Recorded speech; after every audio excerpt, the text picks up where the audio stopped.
Ah, donc maintenant, Jésus, maintenant l'alliance c'est pour tout le monde. C'est ce que tu me dis.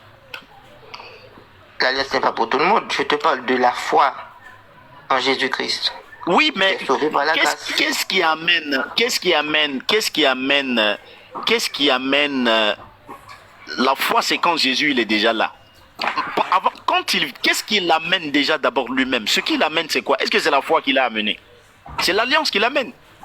Oui. Donc l'alliance reste le cadre de sa venue. Oui. Voilà. Alors, si l'alliance est le cadre de sa venue, c'est-à-dire qu'il est venu pour l'alliance. Oui. Matthieu 15, 24, entre guillemets, il est venu pour l'alliance. Oui. Voilà. Donc, c'est-à-dire que si tu n'es pas de l'alliance, en fait, Jésus n'est pas venu pour toi. Jésus On est d'accord? est venu pour moi parce que j'ai cru en lui. Parce que quiconque Non, croit non, à la non, vie éternelle. je dis ceci. Est-ce qu'il était venu pour quiconque? Est-ce qu'il était venu pour quiconque? Est-ce qu'il était venu pour quiconque? Non. Lorsqu'il venait, il venait pour quiconque? Il n'était pas venu pour principalement pour quiconque, non? Voilà. Donc s'il n'est pas venu pour quiconque, toi tu es quelqu'un qui fait partie de quiconque. Donc, logiquement, il n'est pas venu pour toi. Principalement, il n'était pas venu pour moi, mais lorsque Jésus a été crucifié, il est mort et ressuscité, c'est plus la même chose. Tout le monde peut profiter de la grâce. C'est ça la grâce. Tu sais,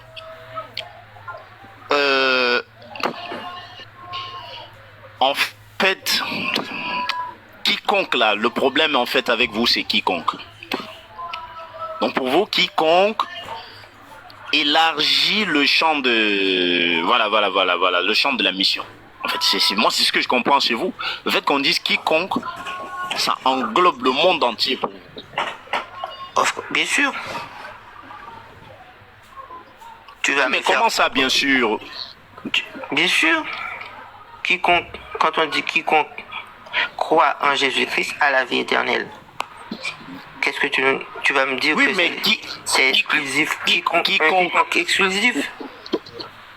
Oui, non, c'est exclusif parce que si tu es dans une salle, de classe, attends. Si tu quittes ta maison le matin, tu viens dans une salle de classe, tu es le professeur. Et tu dis tout le monde debout. Tout le monde debout. Attends, et le monde entier se lève parce que tu as dit tout le monde. Là, tu as un argument circulaire là, mon ami. Quiconque, dans le verset, ça veut dire tout le monde. Même si c'est quiconque, il n'y a pas de souci. Si tu es dans une salle de classe et tu dis quiconque parle, je le punis. Est-ce que ton quiconque là, c'est pour les Sénégalais là-bas? Encore, ton exemple n'est pas dans le verset. Tu parles d'une classe.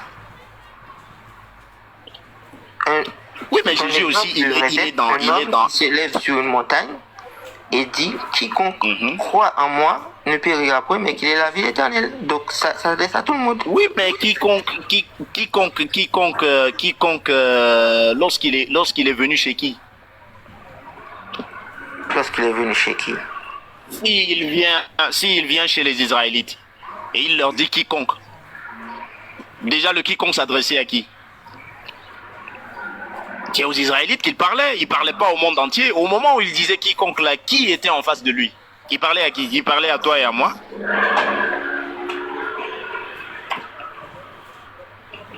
Donc il y a des gens en face de lui qui l'écoutent. Et c'est à eux qu'il dit quiconque. Non. Je suis pas d'accord. Oui, mais tu as le droit de pas être d'accord. Moi, j'ai pas de problème avec la femme samaritaine que vous aimez prendre temps. Jésus n'était pas venu pour lui, mais elle a été guérie par la foi.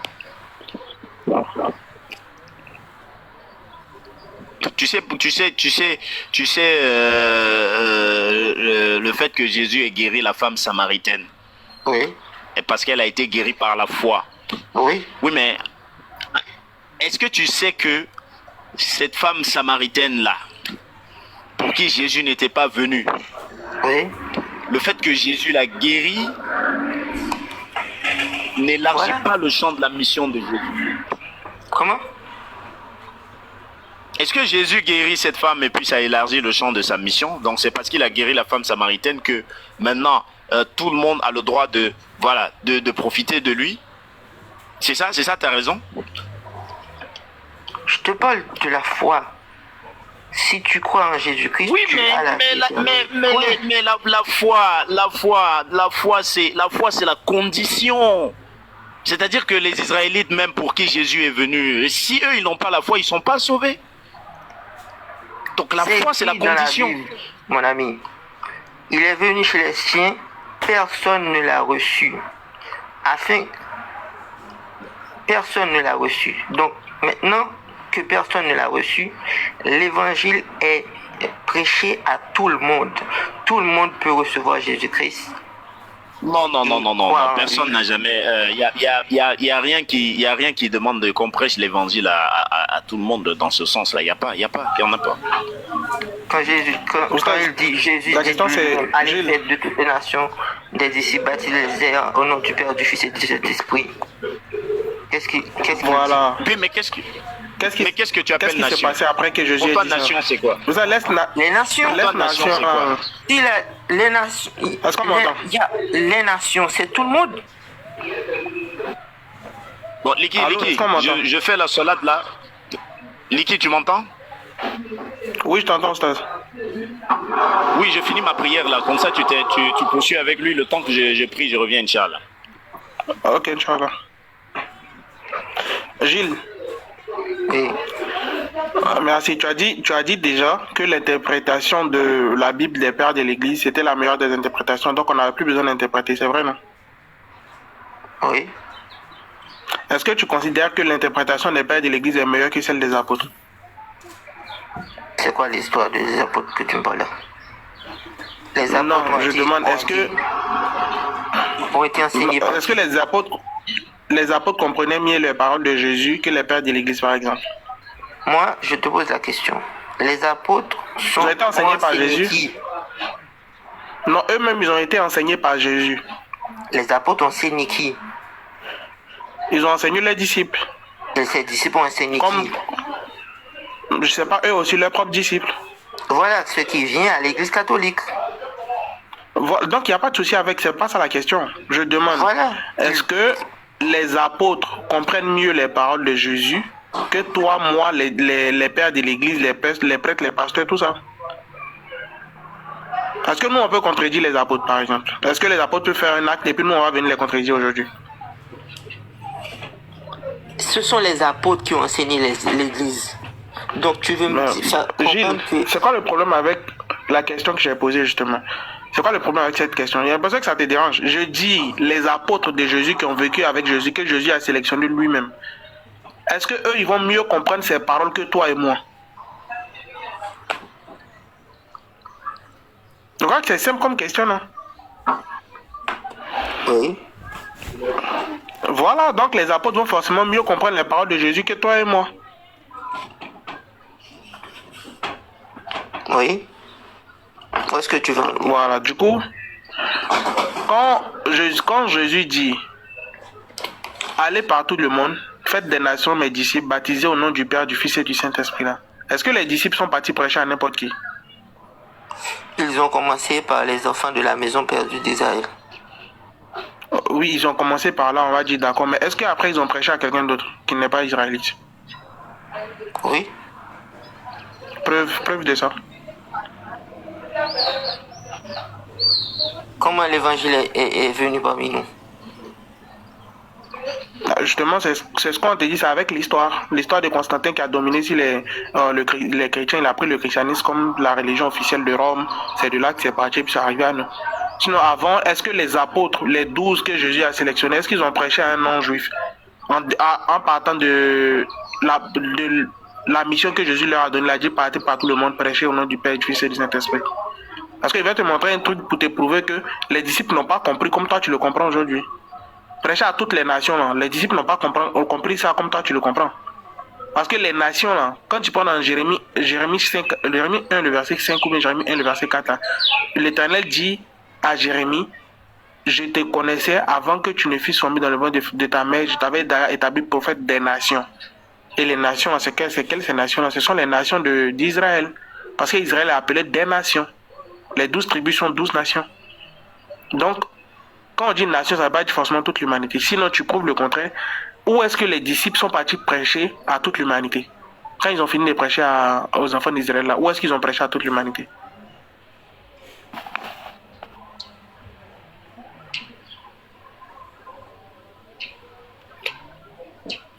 Ou bien juste un seul non-juif, en dehors, partant de cette promesse-là, partant de cette mission-là où Jésus leur a dit, partez partout dans le monde, faites des nations mes disciples. En partant de cette ordre de mission-là, donne-moi où ils sont partis prêcher, ils sont partis dans le monde, puis ils ont fait des nations les disciples, en dehors des Israélites.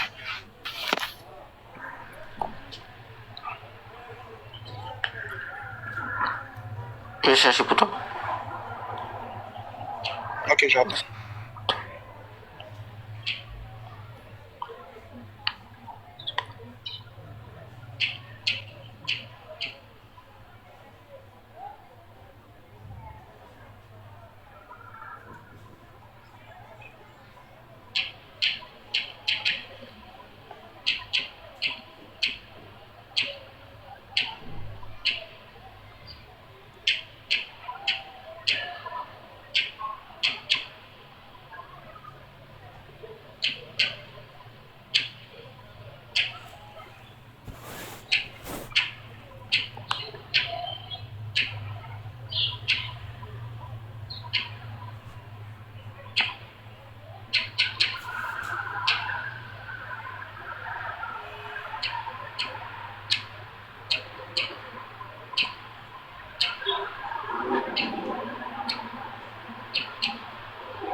Allô, est-ce qu'on m'entend? Ok. On va regarder là-bas. Oui, dis-moi, Gilles. Si tu as trouvé, dis-moi.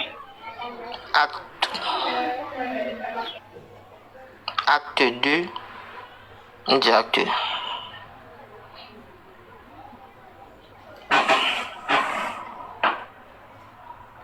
Oui, acte 2.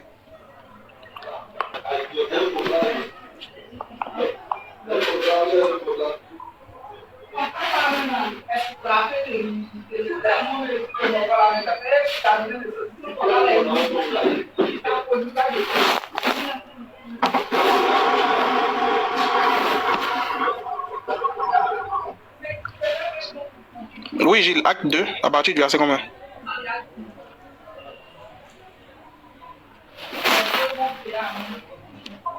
Acte 11, 19, 26. Qu'est-ce qui est écrit là-bas?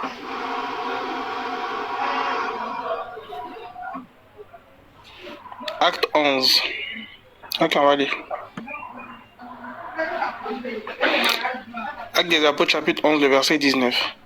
Ceux qui avaient été dispersés par la persécution survenue à l'occasion d'Étienne allèrent jusqu'en Phénicie, dans l'île de Chypre et à Antioche, annonçant la parole seulement aux Juifs.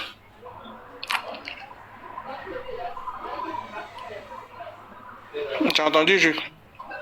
19 à 26. Et il y eut cependant parmi eux quelques hommes de Chypre et de Cyrène qui étaient venus à Antioche, s'adressant aux Grecs, et leur annonçaient la bonne nouvelle du Seigneur. La main du Seigneur était avec eux, et un grand nombre de personnes crurent et se convertirent au Seigneur. Le bruit parvint aux oreilles des membres de l'église de Jérusalem, et ils envoyèrent Barnabas jusqu'à Antioche. Lorsqu'il fut arrivé, il eut vu la grâce de Dieu. Il s'en réjouit et il exhorta tous à rester d'un cœur ferme attaché au Seigneur, car c'était un homme bien, plein d'Esprit Saint et de foi. Et une foule assez nombreuse se joignit au Seigneur. Barnabas se rendit ensuite à Tars pour chercher Saul. Et ayant trouvé, il l'amena à Antioche pendant toute une année. Il se réunit aux assemblées de l'église et ils enseignaient beaucoup de personnes. Ce fut à Antioche que pour la première fois les disciples furent appelés chrétiens. Oui. La parole n'a pas été prédiquée au païen? Aux non-juifs. Mais ce sont des Israélites. Comment ça? Attends, tu vas comprendre quelque chose. Vraiment, est-ce que je peux intervenir sur ça, sur ce sujet-là? J'aimerais savoir. Je lui montre juste ça. Je lui montre juste ça et puis tu interviens. Ok.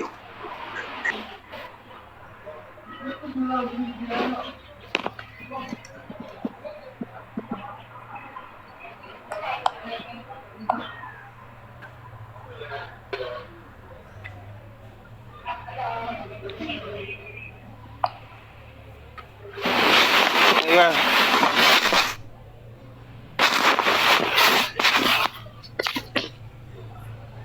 Dans la Bible, faut comprendre que je bug. Est-ce qu'on m'entend bien? D'ici, parce que tu m'entends? Oui, oui.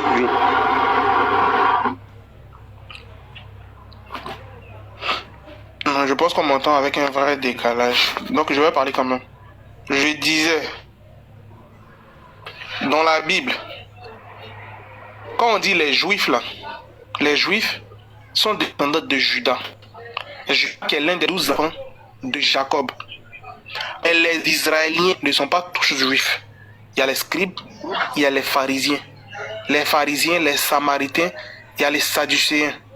Ils ne sont pas tous juifs. Les sadducéens sont des Israéliens, les samaritains sont des Israéliens, les scribes sont des Israéliens. Ils ne sont pas tous juifs. Les juifs sont les descendants de Judas.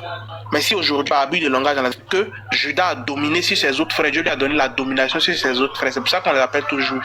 Sinon, ce sont des Israéliens. Ils ne sont pas tous juifs. Donc, quand ils se sont dispersés dans le monde là, c'est pour ça que Jésus dit, j'ai encore d'autres brebis qui ne sont pas de cette bergerie. Parce que quand il est venu dans Matthieu 15, 24, il dit, je n'ai été envoyé qu'aux brebis perdues de la maison d'Israël. Il n'a pas dit, j'ai été envoyé aux Juifs.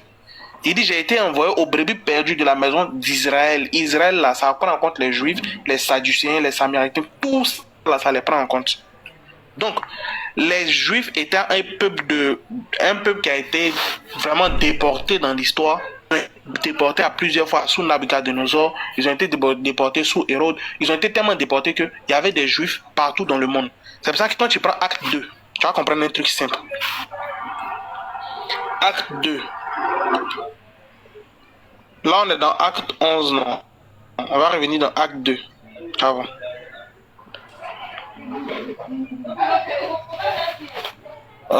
Franchement, je bug, ça me saoule.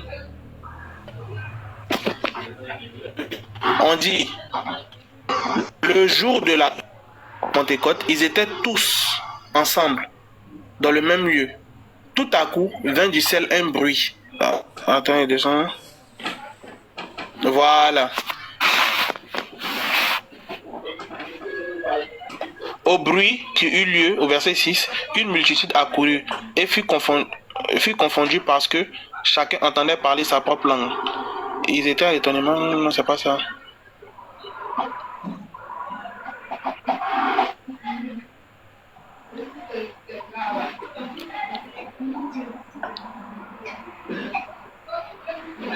Liki, assalamu alaikum.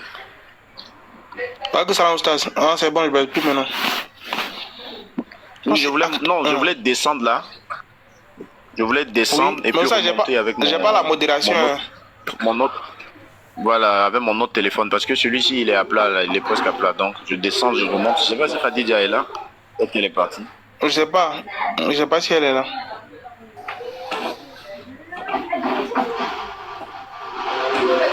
Maman Khadija, tu es là?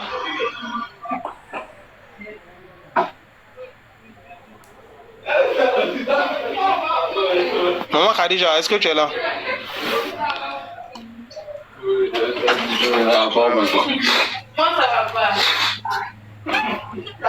Est-ce qu'elle est partie?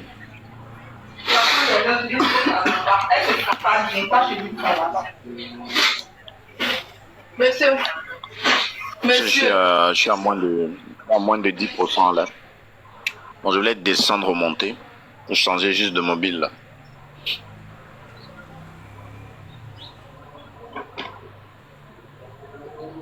Regarde. On va lire acte 1. Je pense que c'est acte 2. On dit clairement qu'il y a des juifs qui sont venus de... Quand je lis acte 1 pour descendre. Acte chapitre 1, le verset 1. Théophile, j'ai parlé pour mon premier livre, levé dans le ciel, Jean-Baptiste, tout est esprit, homme galiléen.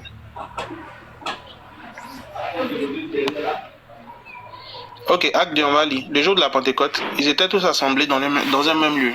Tout à coup, il vient du ciel un bruit, comme celui d'un vent impétueux, et rempli dans toute la maison, et ils étaient assis, où ils étaient assis. Des langues semblables à des langues de feu leur apparurent séparées les unes des autres, et se posèrent sur chacun d'eux. Ils furent tous remplis du Saint-Esprit, et se mirent à parler en d'autres langues, selon que l'Esprit leur donnait de s'exprimer. Or, il y avait ce jour-là à Jérusalem. Écoute ce qu'on dit maintenant. Gilles, est-ce que tu entends le verset à partir du verset 5? Oui.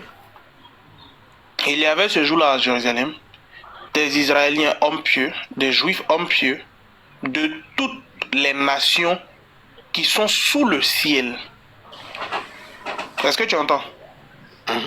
On dit il y avait des Israéliens, des Juifs, de toutes les nations qui sont sous le ciel.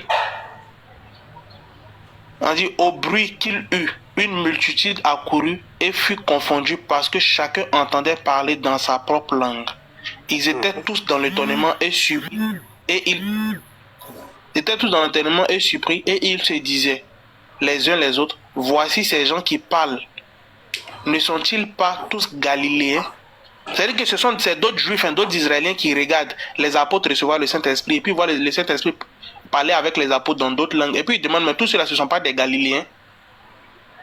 Maintenant, ensuite, on dit, et comment nous les attendons dans nos propres langues à chacun, dans notre langue maternelle?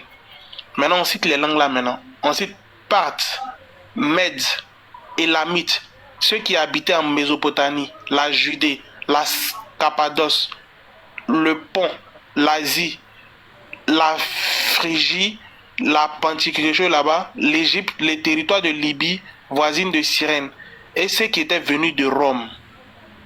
Ça veut dire, parmi les Juifs là, il y avait ceux de Rome. Il y avait des Romains, des gens qui ont adopté la culture romaine, les Juifs et les prosélytes. C'est-à-dire que parmi les Juifs là, il y avait d'autres qui étaient en Rome là. C'est eux on a surnommé les Hellénistes. Les Hellénistes là, c'est eux qui ont adopté la langue grecque. Ils ont adopté les cultures grecques. Ils ont adopté tout ce que tu as l'impression que c'était des Grecs. Pourtant, ce sont des Juifs qui se sont hellénisés. C'est pour ça que dans Acte 11, maintenant, quand tu viens lire là, on dit, quand ils sont venus là, les disciples, eux, ils ont annoncé la parole seulement aux Juifs, au verset 19.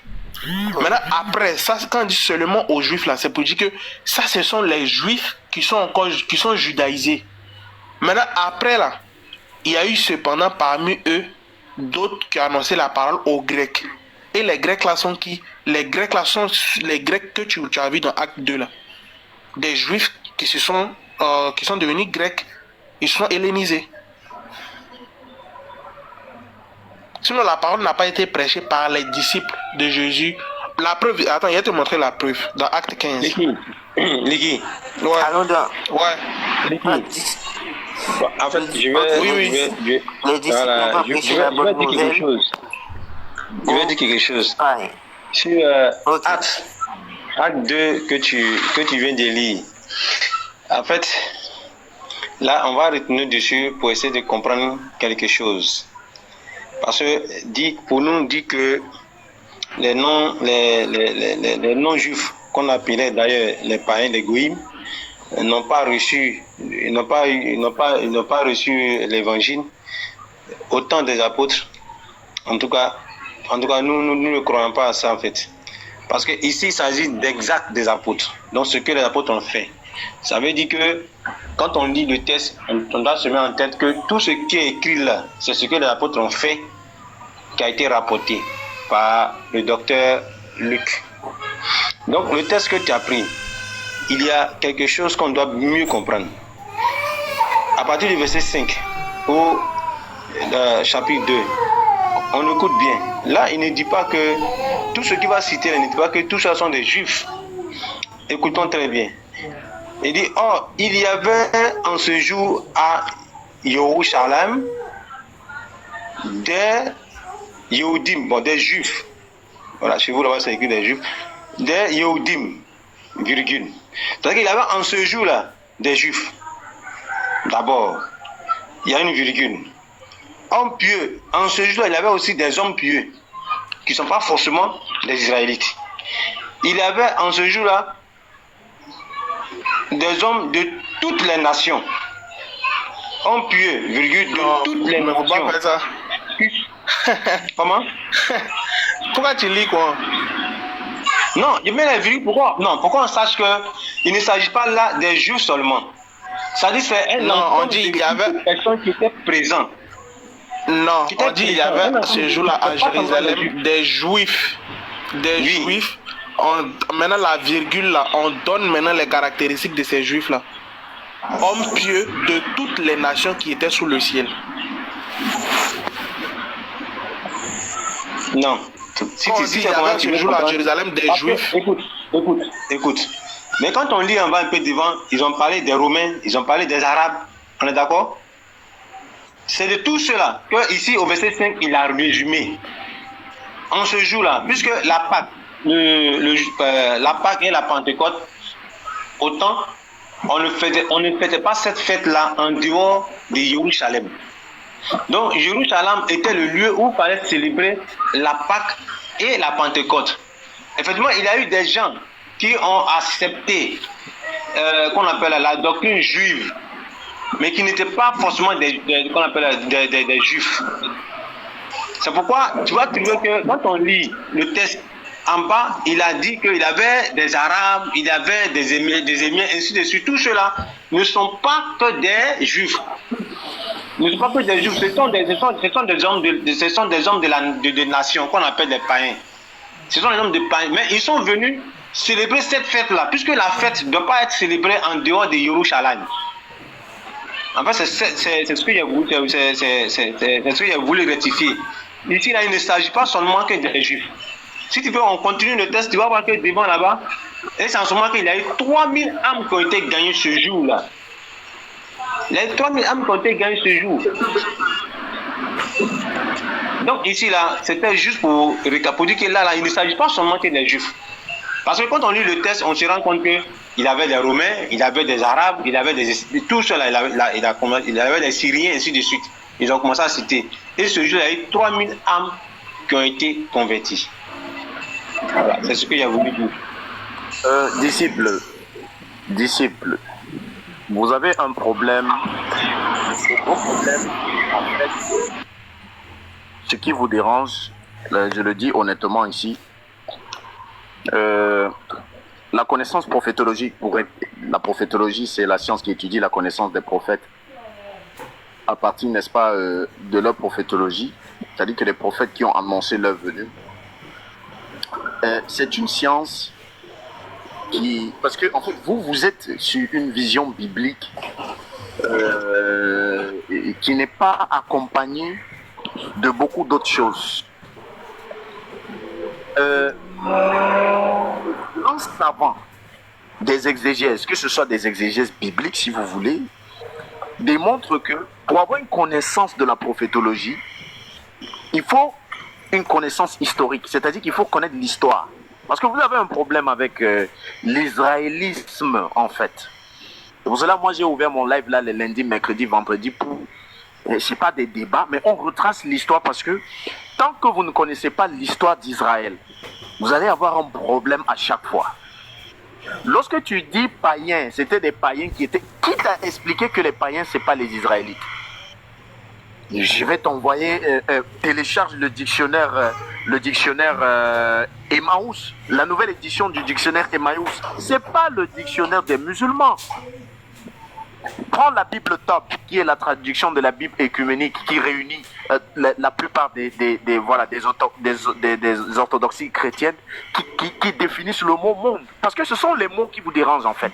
Le mot monde qui vous fait problème, le mot nation qui vous fait problème, le mot païen qui vous fait problème. Donc voyez ce que avant, les exégètes de la Bible disent du mot monde. Qu'est-ce qu'ils appellent nation? Qu'est-ce que eux ils appellent? Donc aujourd'hui vous voulez défier ceux qui vous ont précédés dans les exégèses bibliques alors qu'ils sont eux-mêmes des chrétiens. Est-ce que tu comprends? Le dictionnaire Emmaüs te fait comprendre que chrétien, attention, on a coupé de l'électricité chez moi ici parce que c'est pour ça que j'ai changé de téléphone là, j'allais te filmer ça. Quand tu ouvres le dictionnaire Emmaüs, païen là, païen c'est pas les noms israélites. Non! Païen, ils te disent que c'est Genti Genesis, qui veut dire en hébreu goy ou bien goïn. Et puis maintenant ici, c'est ça encore qui dans un autre terme devient nation. Et en grec, on parle de ethner. On te parle des païens, on te parle du peuple d'Israélites qui vivaient loin de la loi de Dieu. Ceux qui ne connaissaient pas Dieu parmi les Israélites. C'est les exégètes bibliques qui le disent. C'est pas un musulman qui a écrit la Bible Top, c'est pas un musulman qui a écrit le dictionnaire Emmaüs. Est-ce que tu comprends? Bon, maintenant, quand tu reviens dans l'histoire, parce qu'il y avait les Arabes, il y avait ces gens-là, il y avait des... Oui, mais ce sont des Arabes de nationalité. C'est pas des Arabes de souche, c'est pas des Arabes d'origine. Ce sont pas des Arabes d'origine parce que ils sont pas originaires de l'Arabie. Est-ce que tu comprends? Ils ne sont pas des originaires de l'Arabie, les Chinois et tous ces gens-là. Ce n'étaient pas des originaires. Est-ce que tu comprends? Mais ce sont les Arabes de nationalité, parce qu'à l'origine, à la source, ce sont des Israélites. On ne parle pas des Juifs, parce que les Juifs, avec les Juifs, c'est autre chose. Je ne parle pas des Israélites parce que les Juifs ici, comme le frère il a dit, on peut avoir des Israélites qui ne sont pas des Juifs, on peut avoir des Juifs et tout ça, mais on parle des Israélites. Lorsque vous lisez le livre de 1 roi, après la mort du roi Salomon, Israël se divise en deux. Le nord avait pour capitale la Samarie, le sud avait pour capitale Jérusalem. Quand on me parle de la femme samaritaine, une femme qui vivait à Samarie, dans la coutume, elle est israélite. Mais vous comprenez pas ça? Mais après, c'est même pas ça le débat, parce qu'on va vous démontrer par A plus B que aucun apôtre de Jésus ne s'est orienté vers les non-juifs. Vous allez me prendre Corneille. Quand vous lisez le livre de Corneille dans le livre des Actes des Apôtres, vous comprenez que Corneille était juif de souche. Vous revenez sur Paul. Paul dit dans le livre des Actes des Apôtres, j'ai eu la nationalité romaine, je suis juif de la tribu de Benjamin. Est-ce que vous comprenez? Donc il faut comprendre, connaître l'histoire de la tribu d'Israël quand on vous parle de la diaspora juive. La diaspora juive, c'est quoi? Le frère, il t'a dit tout à l'heure que sous le règne de Hérode et sous le règne des autres grands rois, les juifs se sont éparpillés dans le monde entier. Et c'est maintenant, c'est aujourd'hui là, pour ceux qui lisent les actualités et qui connaissent l'histoire, c'est maintenant qu'on est en train de vouloir reconstituer l'État d'Israël et les juifs sont en train de vouloir rentrer chez eux. Ils sont en train de quitter de partout là, comme vous lisez même à la télé. Ils quittent la Chine, ils quittent le Moyen-Orient, ils veulent rentrer et l'Israël est en train de vouloir redevenir un État. Parce que jusqu'à aujourd'hui, on ne parle pas d'un État proprement dit. À cause de la diaspora, ils sont tous dispersés dans le monde entier. Donc c'est pour cela que quand Jésus envoie les gens dehors, dans les autres nations, comme vous êtes en train de dire, c'est pour aller chercher toujours les Juifs. C'est toujours les Israélites, autant pour moi. J'ai dit les Juifs, j'ai fait un lapsus. C'est toujours les Israélites. La preuve, c'est quoi? La preuve, c'est que les 12 apôtres que Jésus a choisis, quand vous venez dans le livre des Actes, quand ils vont vers les gens, vous n'allez pas trouver, ils sont allés vers quelqu'un qui était non-israélite. S'ils trouvent quelqu'un qui est non-israélite, comme Corneille et autres, la même Paul et tout ça, vous allez voir qu'en fait, c'est des gens qui ont signé la nationalité, mais leurs grands-parents étaient des Israélites. En fait, c'est des Israélites de souche. C'est ce qu'on essaie de vous faire comprendre. ici. Donc traverser le territoire de la Judée et de la Samarie pour aller de l'autre côté, ça ne revient pas à dire qu'il fallait aller rencontrer des autres peuples qui ne sont pas des Israélites. Encore vous allez me dire que non, ils sont partis chercher mon frère Karim. Mon frère Karim. Ok. Mon frère Karim. Mon frère Karim. Voilà, tout à l'heure, tu as parlé. Voilà, tu as parlé, je t'ai écouté. Mais tu dis que quand on dit les païens, quand on dit les païens, cela ne veut pas dire que c'est les gens des autres nations. Que quand on dit les païens, c'est les juifs qu'on appelle les païens. Bon, vraiment, non, je ne dis pas que, tu mens. Je ne parle pas des juifs. Oui. Déjà, tu as mal écouté ce que je dis. Je ne t'ai pas dit que les païens, c'est les juifs. Je dis les païens, ça ne veut pas dire que c'est les non-israélites. Mais c'est ce que tu dit. Ça dit que tu es en train de dire que les païens, je ne veux pas dire que c'est les non-israélites. C'est pas ce que tu dis. Voilà, ça. D'abord, toi, tu as parlé des juifs. Moi, je ne te parle pas des juifs. Je ne te parle pas des israélites. Non. Ok, ça ne veut pas dire que c'est les... Je comprends ce que tu veux dire. Ça va toujours faire problème dans votre foi. Quand vous mélangez ici, faut écouter, écoute mon frère. Et tout ça là, c'est un problème. Mon frère, écoute ça. Il a fait une lecture. Dans la lecture, il a cité ce qui a été cité ici, ce n'est pas Israël qui a été cité, mais le nom qui a été cité, c'est juif. Donc, j'étais en train de lui faire comprendre que, attention, faisons très attention, que quand on dit juif, cela ne veut pas dire que tous ceux qui étaient présents ce jour-là étaient des juifs. S'il y a l'enregistrement que tu vas écouter, ne veut pas dire que tous ceux qui sont là sont des juifs. Mais parmi eux là, il y avait des non-juifs. Il y avait des non-juifs. Et c'est pourquoi, un peu plus en bas, à partir du verset 29, il va commencer à citer ceux qui étaient présents. Les nationalités qui étaient présentes, il va commencer à les citer. Et il est en train de lui dire que non, ne dit pas que les juifs, il a mis ici, ou l'homme pieux, les hommes des autres nations sont seulement des juifs. Non. Parce que ce jour-là, à Jérusalem, ce n'est pas que les juifs seulement qui étaient présents, c'est juste on est d'abord. On n'est pas encore allé dans le côté des païens. Mais on est sur le côté des juifs. Je suis en train de lui dire qu'ici, à Jérusalem, ce jour-là, ce n'est pas que les juifs seulement qui étaient présents. Mais il y avait aussi des païens. Et même quand tu vas un peu devant, on dit qu'il y avait encore des prosélytes. Ça veut dire que c'est des gens qui ne sont pas juifs, mais qui ont embrassé la foi, la chose, le judaïsme. C'est ce qui est en train de faire comprendre. Je n'ai pas parlé des païens pour le moment. C'est vrai que tu as fait un si long discours, mais tu ne m'as pas compris. Si c'est sa lecture qu'il a faite là, c'est de ça que j'ai parlé. Voilà.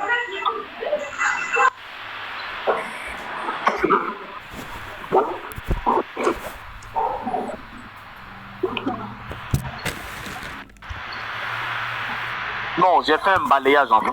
J'ai fait un balayage. J'ai pris dans ce que tu as dit, j'ai pris dans ce que Gilles a dit, j'ai pris dans ce que vous avez dit depuis. Parce que depuis, je suis en train de vous écouter. Donc, c'est pas seulement sur ce que tu as dit que j'ai tablé, en fait. J'ai fait un ratissage parce que pour vous, vous avez comme l'impression que quand on parle des Arabes, quand on parle des Chinois, des Hellénites et tout ça, ça, c'est pas les Israélites. Et c'est cette conception que je suis en train de vous amener pour vous dire que Paul, qui est hellénite de nationalité, est-ce que tu comprends? Qui est romain de nationalité, autant pour moi, il te fait comprendre qu'il est juif de souche. Et c'est de ces juifs de souche-là, lorsqu'on te parle des pays qu'on a cités, les Arabes, tout ça, on est en train de citer leur nationalité. Mais dans la souche, c'est les Israélites. C'est pour cela que dans le livre des Actes des Apôtres, parcourez tous les actes. Vous n'allez pas avoir un seul disciple de Jésus qui s'est orienté vers un non-israélite. C'est-à-dire qu'il s'est orienté vers quelqu'un qui n'est pas israélite de souche et puis il va lui amener l'évangile. Sous l'autorité de Jésus. C'est-à-dire que c'est Jésus qui m'a envoyé vers toi. Toi, tu n'es pas israélite et je t'amène la nouvelle. Ça n'existe pas. S'il dit ça n'existe pas, ça veut dire qu'il a cherché. Mais nous avons reçu la bonne nouvelle de la part de Paul et de Barnabas. Karim ne dit pas la vérité. Quand Karim dit qu'ils ne sont pas arrivés les païens, mais il ne dit pas la vérité. Parce que chez nous, quand on dit les païens, c'est ceux qui sont non-juifs. Les non-juifs sont appelés les païens. Nous faisons partie des païens. Parce que nous sommes non-juifs. C'est nous qu'on a appelé les goyim. Ça c'est votre compréhension. Non, ça c'est pas notre. Bon, peut-être que c'est ta compréhension aussi, parce que quand on parle des goyim, c'est les non-juifs. Non, c'est pas ma compréhension. Mais tu peux pas mettre ta compréhension de la Bible. C'est pas ma compréhension. Vous avez fait la même amalgame avec le mot monde. On a dit revenez sur la Bible écuménique top. Vos Bibles là, elles ont des dictionnaires. Donc si vous lisez la Bible, lisez les dictionnaires bibliques. Lisez les notes explicatives. Donc il y a un problème à ce niveau. Donc ceux qui expliquent la Bible, qui ne sont pas des musulmans, les rabbins juifs qui expliquent la Torah, les catholiques fervents, les prêtres et les pasteurs qui ont écrit les Bibles écuméniques, la Bible top, ils se sont réunis autour de ça parce que c'est les catholiques qui ont quatre évangiles. Quand les catholiques vous expliquent comment l'évangile fonctionne, vous n'êtes pas prêt à accepter. Vous dites que ça c'est selon nous la compréhension. Est-ce que dit que c'est vous? Rien. Dis que païen là, c'est pas toi et moi. Le mot païen dont on fait allusion dans les évangiles, c'est pas nous. C'est les Israélites qui vivaient loin de la loi de Dieu.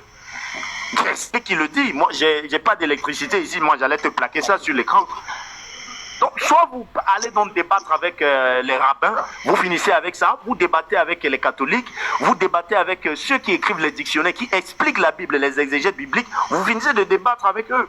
Parce que nous, en fait, ce sont leurs arguments que nous on fait sortir pour vous dire que, attention, il y a un problème de compréhension.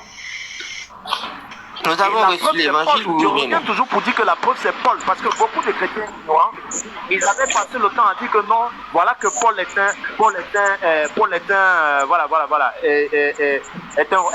un truc là, qu'est-ce que j'ai dit là? Il est de nationalité, chose là. Non, c'est que là, tu n'as pas compris. Quand Paul dit qu'il est romain, c'est parce que toi, tu n'as pas compris cette partie-là. Je t'explique. Il y a le pays de Thierry Henry, là, vous pouvez me oublier un peu le nom. Thierry Henry, le joueur de France, l'ex-international français. Là. Quelle est l'origine de Paul? Non, c'est peut-être tout. Pardon? Non, il faut m'écouter. Paul, c'est un juif. Voilà. Paul, c'est un juif. Voilà. Mais comment il est romain, c'est ce que moi je vais t'expliquer. Comment Paul dit il est romain, c'est ce que je vais t'expliquer. J'ai pas besoin que tu m'expliques le fait qu'il soit romain. Ça m'intéresse. Non. Il est ah, bon, d'accord, ok. Non, ok, d'accord. D'accord, non, c'est compris. C'est compris. C'est de la même manière que quand tu vas vouloir me démontrer que Benjamin était chose là, il y a l'autre là, les autres là, on parle des Chinois et tout ça. À la base, est-ce que c'est des Juifs d'origine? S'ils sont des Juifs d'origine, c'est fini, le débat est clos.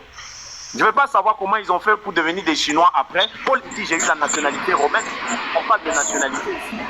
Et c'est pour ça qu'on vous dit que quand les disciples de Jésus sont sortis pour aller chercher les Israélites, quand on vous parle de aller, ils ont traversé le territoire de la Judée et tout ça, même où ils sont partis, quand ils ont toqué à chaque porte là, c'était aux portes des Juifs. Maintenant, dis-moi, pour toi, les païens, c'est qui? Quand on dit que les goïms là, c'est qui? Est-ce que nous faisons partie des goïms?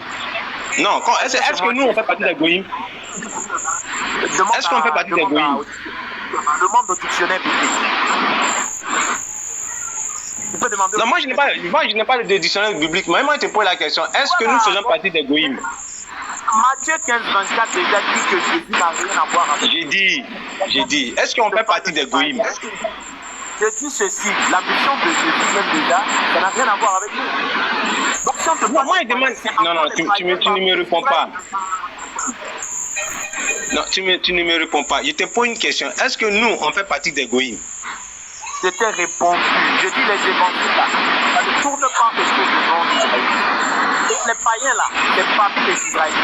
Les juifs là, c'est pas des Israélites. Tout ça, c'est là-bas. C'est ça, moi, je te demande. Est-ce que nous, on fait partie des païens?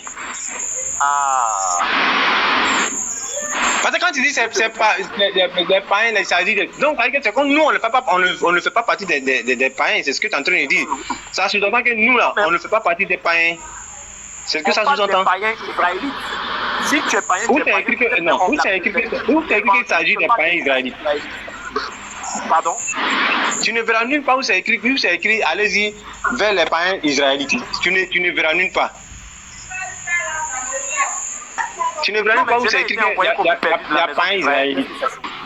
Non, il n'y a pas un Israélite. Un Israélite est un Israélite, mon frère. Non, un Israélite est un Israélite. J'ai dit, un Israélite est un Israélite. Un Israélite est un Israélite. Il n'y a pas de païen israélite. Ça, seulement, je ne suis pas d'accord avec toi. Et la personne même qui a écrit ce dictionnaire-là, il a menti. Non, il a menti.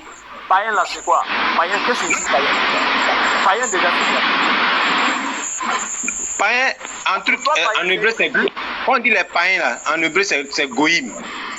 Goïm, là, ça veut dire les noms israélites. C'est les noms israélites qu'on appelle les goïm. Les noms israélites. Non. Les noms israélites, si tu veux prendre la Bible, prends la Bible Strong, tu vas voir. Il dit prends Strong, tu vas voir. Non, pas selon nous, mais prends Strong. T'as vu? Selon toi. Comment selon moi? Moi, il te donne une source pour que nous tous on puisse aller vérifier. Je te donne une preuve. Je te donne une preuve. Voilà les cas. Mon ami. Voilà les cas de temps. Montre-moi un nom d'Israélite. Tu fais quoi? Dans la Bible, montre-moi un nom d'Israélite. Quelqu'un qui n'est pas israélite. Est-ce qu'il s'appelle les disciples pour taper la grâce? On va montrer dans le désert. Ah ben pourquoi tu te limites aux quatre évangiles? Non, mais puisque pourquoi tu te limites? Non, mais tu te limites à un témoignage qui est fait sur le Seigneur.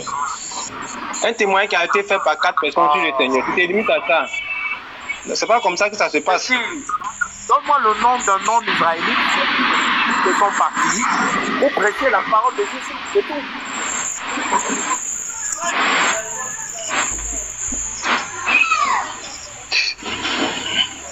Donne-moi ça. Le nom de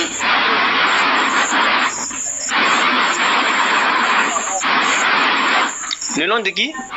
Un nom israélite. Non, mais il n'y a pas de nom. Ils ont dit tout simplement les païens, c'est fini. C'est écrit dans la Bible, les païens ont cru à la parole. Ils ont annoncé la parole aussi aux païens, aux Grecs et aux Grecs. Mais et les Grecs à qui ils ont annoncé la parole, là, ils sont quoi? Est-ce que grec là, ça veut dire non israélite? Est-ce que tu comprends pas? Paul était romain. Est-ce qu'il n'est pas romain? Oh là là, c'est compliqué avec toi, monsieur Karim. Vous ne comprenez pas le message. Monsieur Karim, c'est compliqué avec toi. Les Grecs ont cru en la parole. Mais les Romains aussi ont cru en la parole. Oui, mais les Romains ont cru en la parole, les Grecs ont cru en la parole, les Galates ont cru en la parole, les Corinthiens ont cru en la parole. Grec signifie non israélite. Disciple, est-ce que grec veut dire non israélite?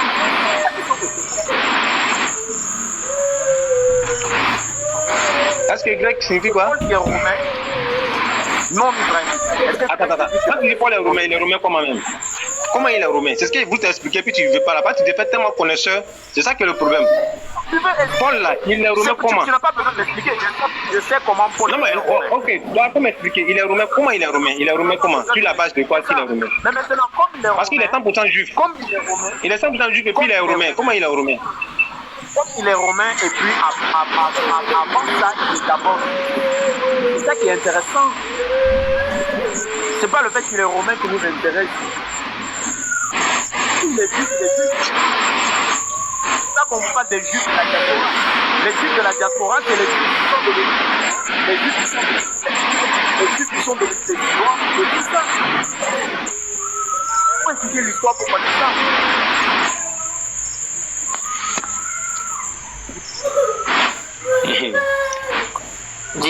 Monsieur Karim, Paul n'est pas romain de naissance. Paul n'est pas romain de naissance. Il est romain tout simplement parce que en ce moment-là, c'est qu'on appelle c'est le romain qui peut dire qui gouvernait tout. Et eux, c'est comme si ils avaient pris Israël comme une province de Rome. C'est pourquoi Paul est romain. C'est comme ça que Paul est romain. Donc Paul n'est pas romain de naissance. Maintenant c'est lui. Ça c'est connu. Ça c'est connu. Tout le monde connaît ça. Ah mais comment tu dis? Mais c'est ce que j'ai envie de te faire comprendre. Cela ne veut pas dire qu'il est né roumain, mais il est juste roumain parce que Israël en ce moment-là était une province de Rome. C'est comme ça. Qui dit les Romains? Oui, mais c'est pas il y a prendre l'exemple de Thierry Henry.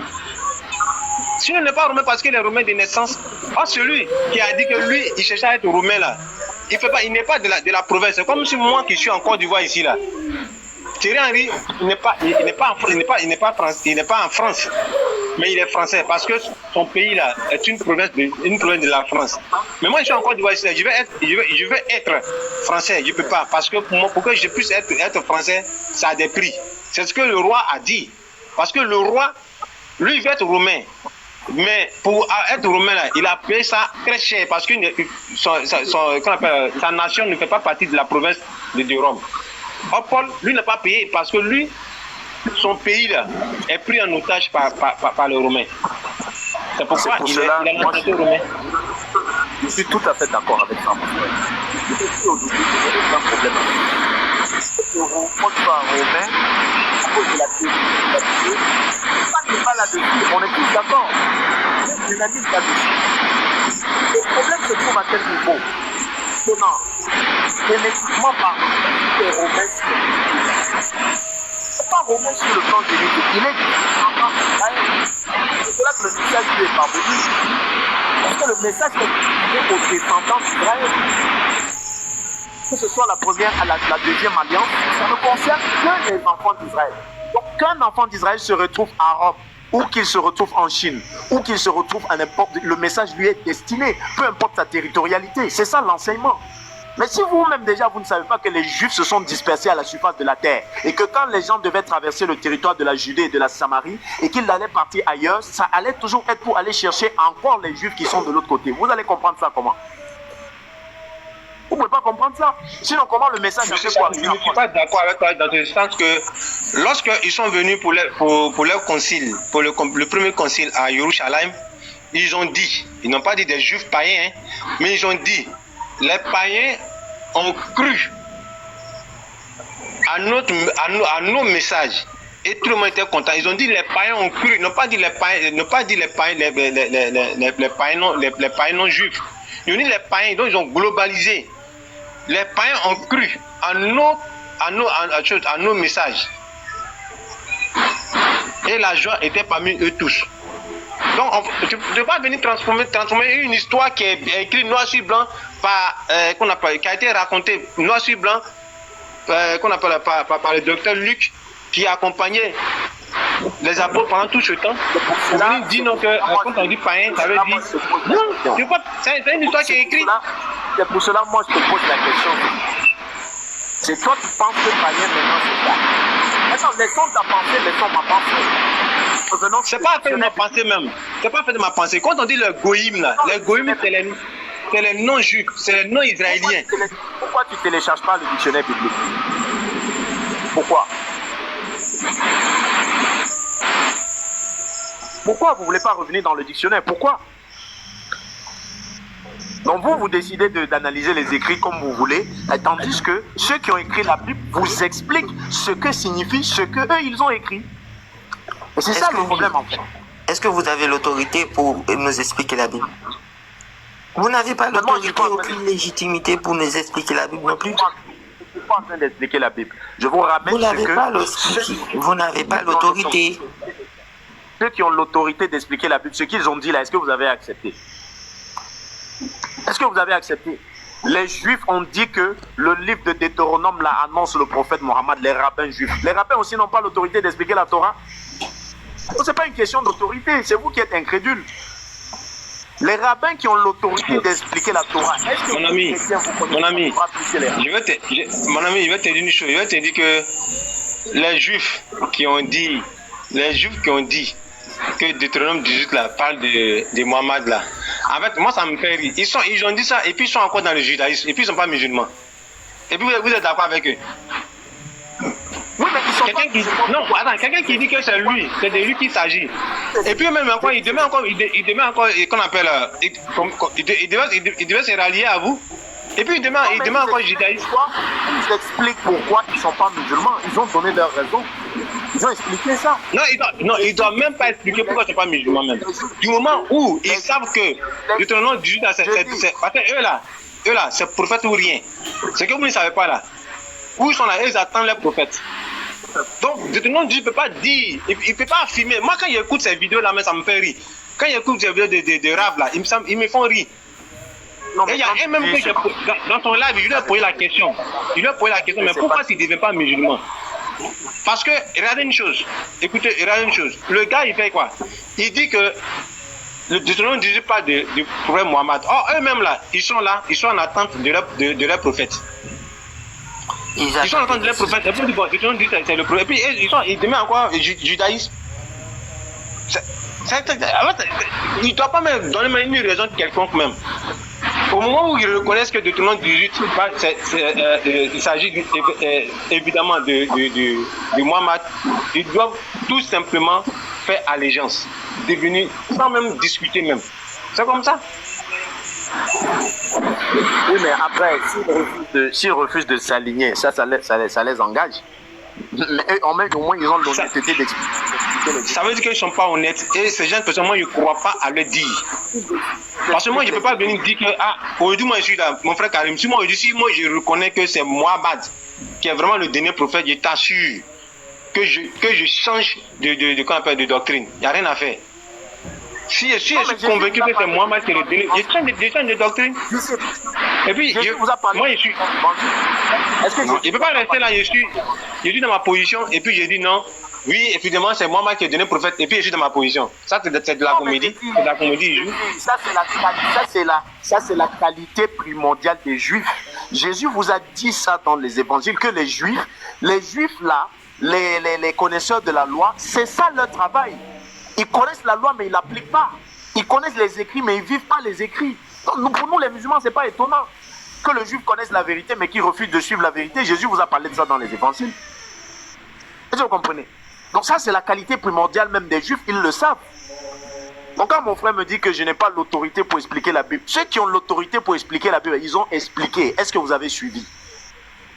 Même avec ceux qui ont l'autorité, vous n'êtes pas d'accord avec eux. Donc ce n'est pas une question encore d'autorité. moins vous n'avez pas aucune autorité. Vous n'avez pas le Saint-Esprit pour nous expliquer quoi que ce soit. Non, mais donc si on ne les écoute pas, comment on va faire pour vous écouter? Vous n'avez pas le Saint-Esprit. Est-ce que le Saint-Esprit, quel Saint-Esprit? Quel Saint-Esprit? Quel Saint-Esprit? Le Saint-Esprit, il va dire une chose, il va se contredire. Le Saint-Esprit, il dit Jésus est Dieu. L'autre Saint-Esprit dit Jésus n'est pas Dieu. Vous parlez de quel Saint-Esprit là?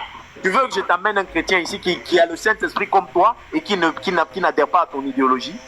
Donc vous voulez nous faire croire que deux Saint-Esprits peuvent débattre entre eux? Donc ce n'est pas une question de Saint-Esprit ici. Vous êtes en train d'analyser les écrits et chacun a sa position.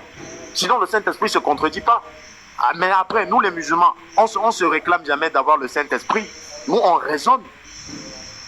Donc vous allez venir nous dire après que oui, chez les musulmans aussi, il y a des divergences et tout. Oui, c'est normal parce que nous, on ne vous a pas dit que nous, on a le Saint-Esprit. On vous a dit qu'on raisonne avec les écrits.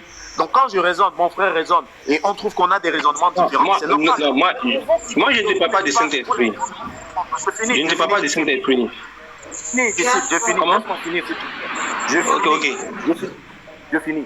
Je dis que pour vous qui vous réclamez d'avoir le Saint-Esprit, il y a des problèmes qui ne sont pas dignes du Saint-Esprit chez vous. Ce n'est pas digne du Saint-Esprit. Alors, sauf si vous allez me dire, non, les autres chrétiens là, en fait, moi, je ne les considère pas comme les chrétiens. C'est des égarés. Mais sinon, eux aussi, ils disent que vous êtes dans des problèmes. Le témoin de Jéhovah, il est chrétien. Est-ce que tu comprends? Pas chrétien. Je ne sais pas comment on appelle là. C'est eux aussi, c'est des chrétiens parce qu'ils ont cru en Jésus. Mais maintenant, si vous dites que non, vous avez le Saint-Esprit, nous, on n'a pas le Saint-Esprit, il n'y a pas de souci. Nous, les musulmans, on n'a pas de Saint-Esprit. Mais si ceux qui ont le Saint-Esprit encore, s'ils ne se comprennent pas dans leur idéologie, la conception du Christ et tout, ce n'est pas une question de Saint-Esprit. Je n'ai pas le Saint-Esprit pour expliquer la Bible. Ceux qui ont le Saint-Esprit pour expliquer la Bible, est-ce qu'ils peuvent faire ce que le Saint-Esprit de l'époque des disciples faisait? Ils ne peuvent pas. Sauf si vous allez me dire non, le Saint-Esprit que les apôtres avaient et le Saint-Esprit que nous on a aujourd'hui, c'est deux Saint-Esprits différents. Si c'est le même Saint-Esprit, pourquoi vous ne pouvez pas lire le Coran en arabe? Est-ce qu'il y a une langue que le Saint-Esprit ne peut pas comprendre sur cette terre-là? C'est des faits réels que vous n'allez jamais pouvoir expliquer. Je lance un verset en arabe ici, tu ne peux pas me traduire ça. Quel que soit ton Saint-Esprit. Alors que le Saint-Esprit dont toi et moi on est en train de parler ici, il n'y a pas une langue que lui ne peut pas comprendre.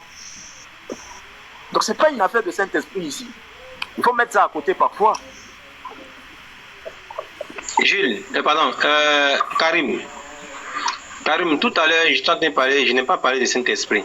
C'est moi qui ai parlé du Saint-Esprit. Ah, ok, d'accord. Donc, vous n'avez pas l'autorité pour nous expliquer quoi que ce soit. On ne prend pas les autorités, on prend que l'autorité du Saint-Esprit.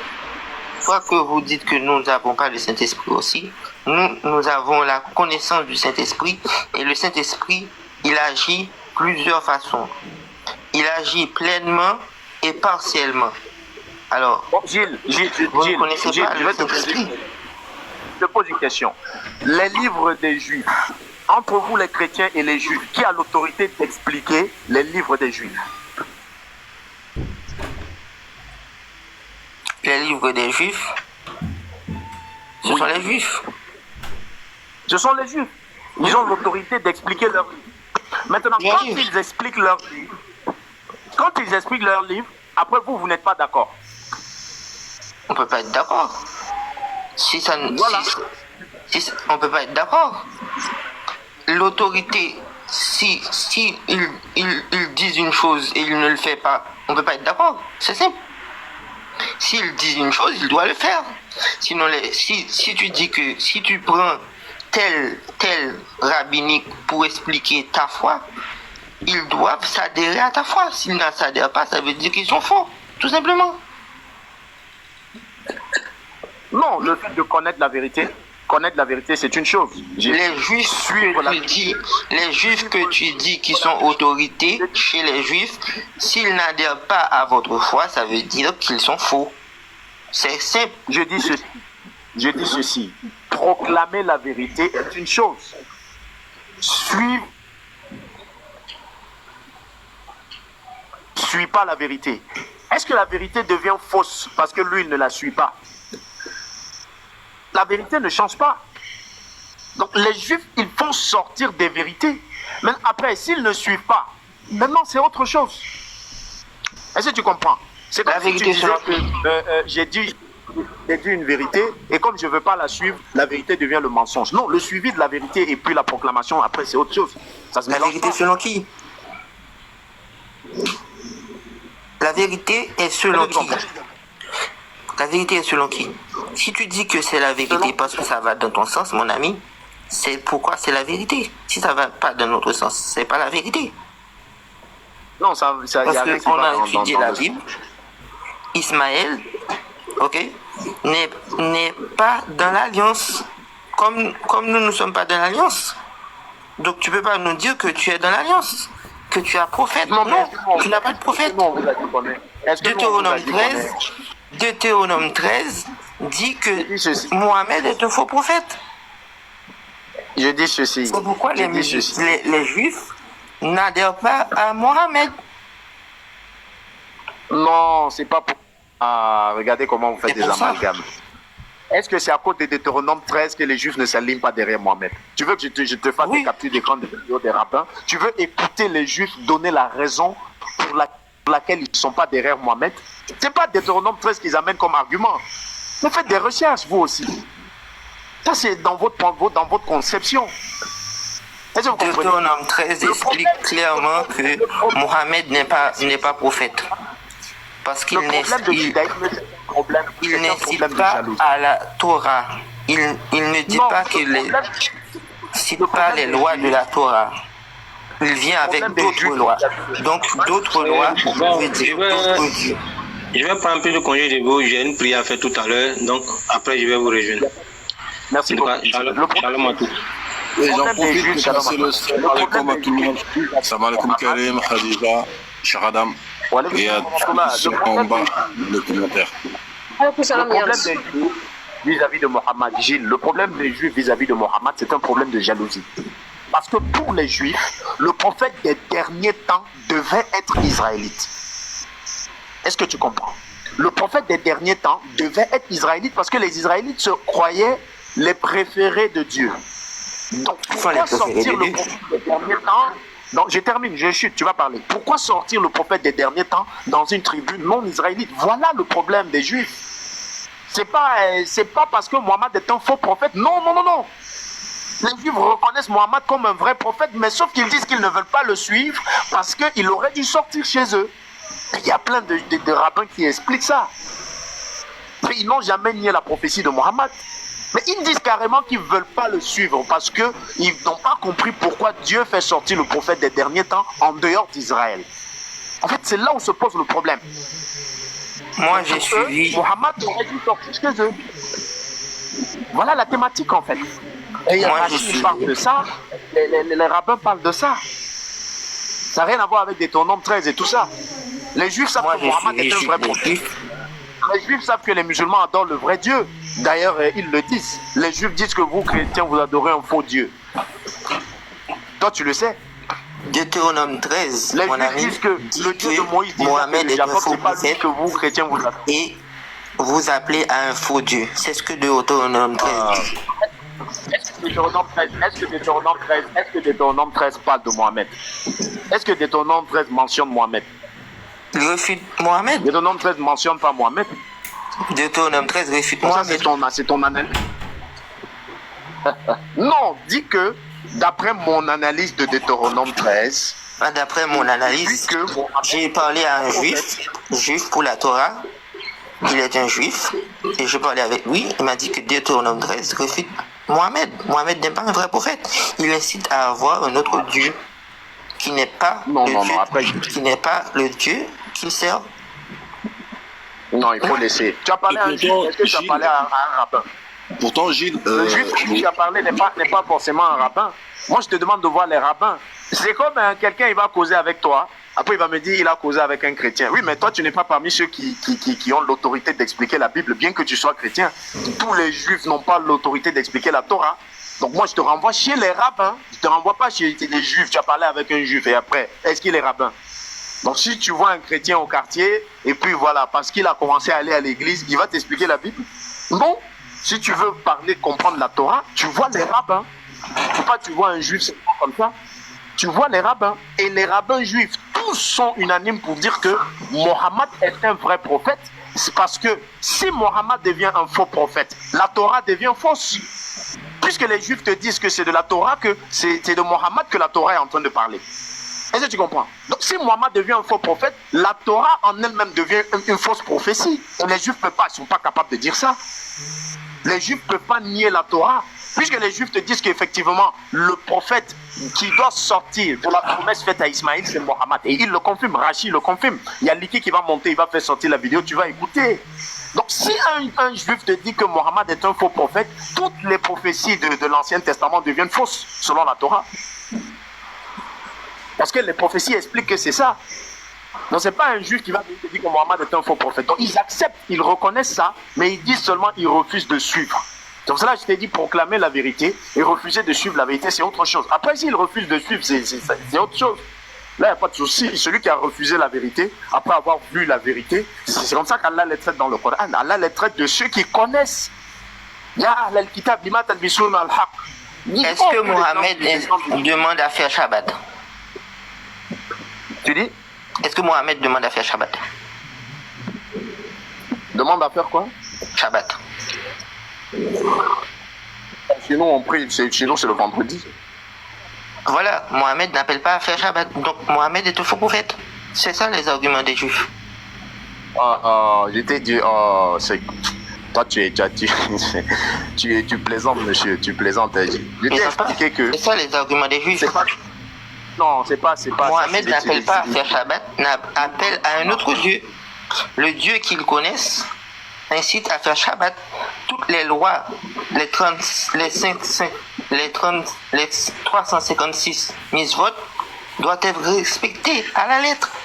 Si un autre vient demande de faire d'autres lois, c'est pas un vrai prophète. Le Dieu que les Juifs connaissent, Gilles, le Dieu que les Juifs connaissent, il demande de faire Shabbat. Mais il demande à qui de faire Shabbat? Les commandements descendent pour qui? Israël. Oui. Mais Mohammed n'est pas un Israélite. Quelle est la Voilà. similitude avec ce que tu dis? Donc Mohamed n'est pas venu pour les Israélites.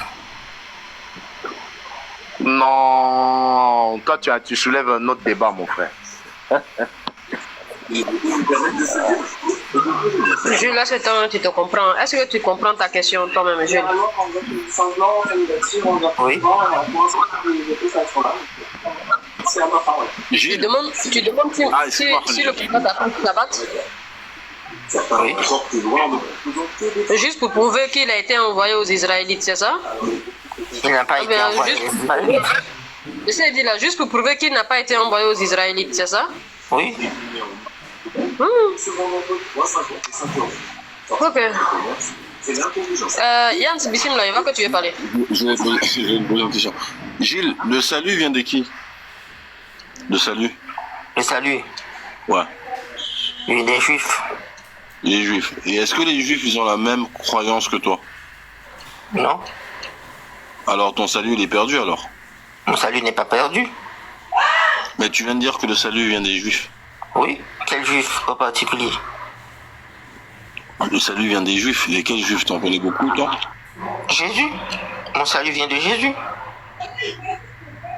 Jésus, le salut, voilà la pirouette, hein. Le salut vient des juifs. Aujourd'hui, alaykoum salam wa rahmatullahi wa barakatuh, la source mère. Mais Aujourd'hui, Jésus les est sorti juifs, des Juifs, non? mais ces juifs-là, c'est eux que tu entends et tu écoutes pour dire que qu'ils ont dit que le prophète Mohammed sallallahu alayhi wa sallam est un faux prophète.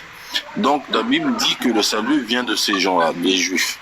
Mais les juifs là, ils n'ont pas ta croyance.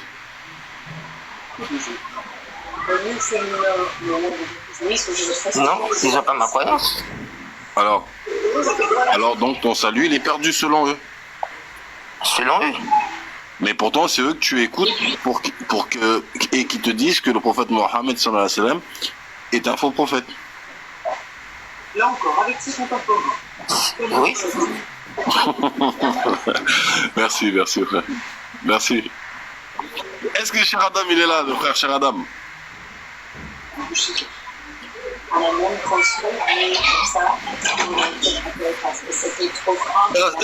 Gilles, j'avais une question pour toi. Oui. Comment une chose mauvaise, une mauvaise chose peut donner en résultat une bonne chose?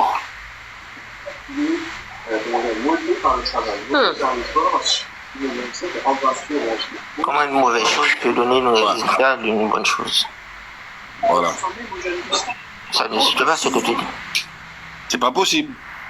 Non? Selon toi, c'est pas possible, quoi. Là, je change complètement de sujet, hein, comme tous les frères qui discutaient avec toi sur je sais pas quoi, ils sont partis. Donc moi, je change complètement de sujet. Donc c'est pour ça que je te pose la question, est-ce que pour toi, quelque chose de mauvais peut donner en résultat quelque chose de bon? Non, c'est une impossibilité rationnelle. D'accord. Et comment ça se fait que la crucifixion de Jésus, il dit que c'est l'œuvre du diable, et avec ça, vous gagnez, vous, en croyant à cette mort, vous gagnez le paradis?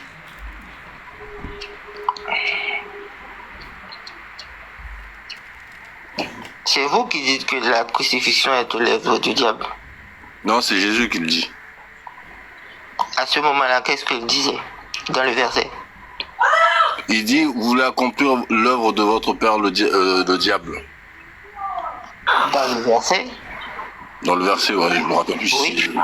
Ouais, donc, Dans le contexte du verset, crucifié dans Jésus. le contexte du verset, c'était l'œuvre du diable.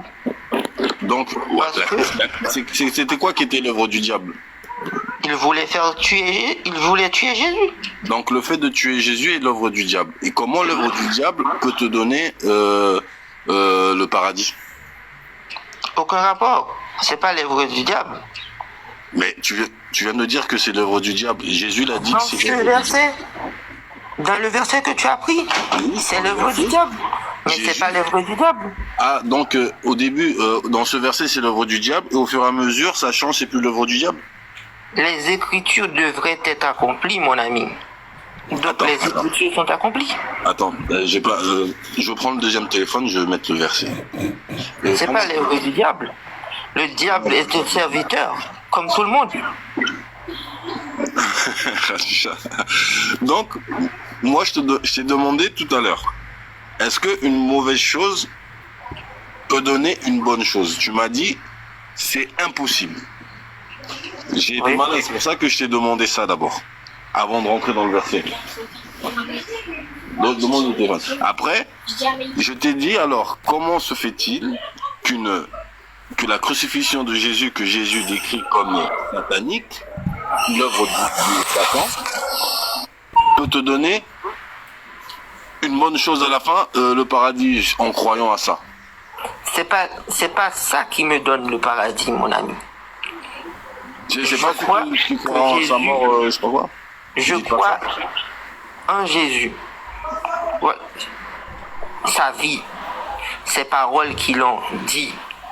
Je crois qu'il a été mort, qu'il est ressuscité. Donc je crois en tout ce qu'il a fait. C'est ce qui me donne la vie éternelle. C'est pas l'acte, c'est pas une question de mort. Jésus meurt à la croix qui me donne la vie éternelle. Tout ce qu'il a fait, c'est ce qui me donne la vie éternelle. J'ai cru en lui, il est sorti de Dieu, il est le Fils de Dieu, il est Dieu. C'est tout ça qui me donne la vie éternelle. Je crois en la résurrection et la vie. Alors, est-ce que quelqu'un qui croit pas que Jésus est mort sur la croix, est-ce qu'il a la vie éternelle? Si tu ne crois pas toute sa vie, tu ne crois pas en lui? Hein? Ça fait partie de sa vie, non? Non, si quelqu'un qui croit pas à la mort de Jésus, est-ce qu'il gagne le paradis?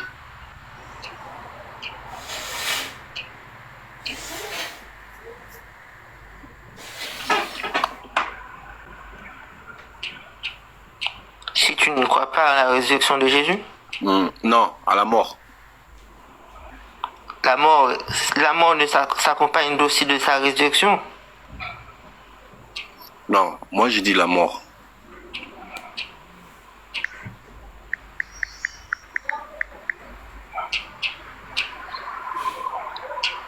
C'est que de pas qu'on doit croire à la mort. Mais c'est dans votre croyance, ça, non? Nous croyons à la résurrection de Jésus. La mort et la résurrection. Alors, quelqu'un qui ne croit pas à la mort et à la résurrection, est-ce qu'il a le paradis? Non. Mais pourtant, Jésus dit... Donc voilà, si tu crois à la mort de Jésus et à sa résurrection, tu gagnes le paradis. Donc voilà, mais Jésus dit que cet acte-là, de le faire mourir, c'est un acte satanique. Comment un acte satanique peut te faire gagner le paradis? C'est pas un acte satanique, c'est vous qui attribuez au Satan. Satan, c'est un serviteur, mon ami. Je vais te chercher le verset. J'arrive de 1 minute, je sors le verset. Jésus dit lui-même, personne ne donne, tu vois, personne ne prend sa vie, c'est lui qui donne sa vie. Jésus dit de lui-même, c'est lui qui donne sa vie. Le bon berger donne sa vie pour ses brebis. Personne ne lui ôte sa vie, c'est lui qui donne sa vie. Satan est au ordre de qui? Est sur les ordres de Dieu. Satan n'agit pas par lui-même.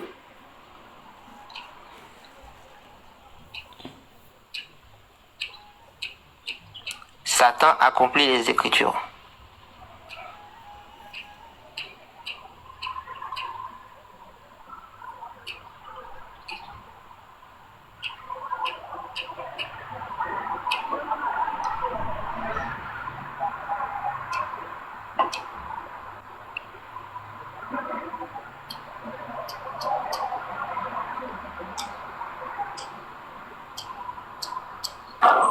Assalamu alaikum.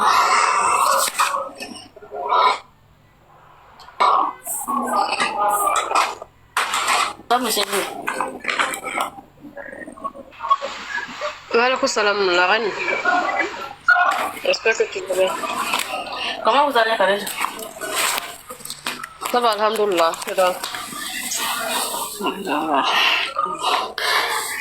Bonsoir, monsieur Gilles. J'ai une question pour vous. Oui.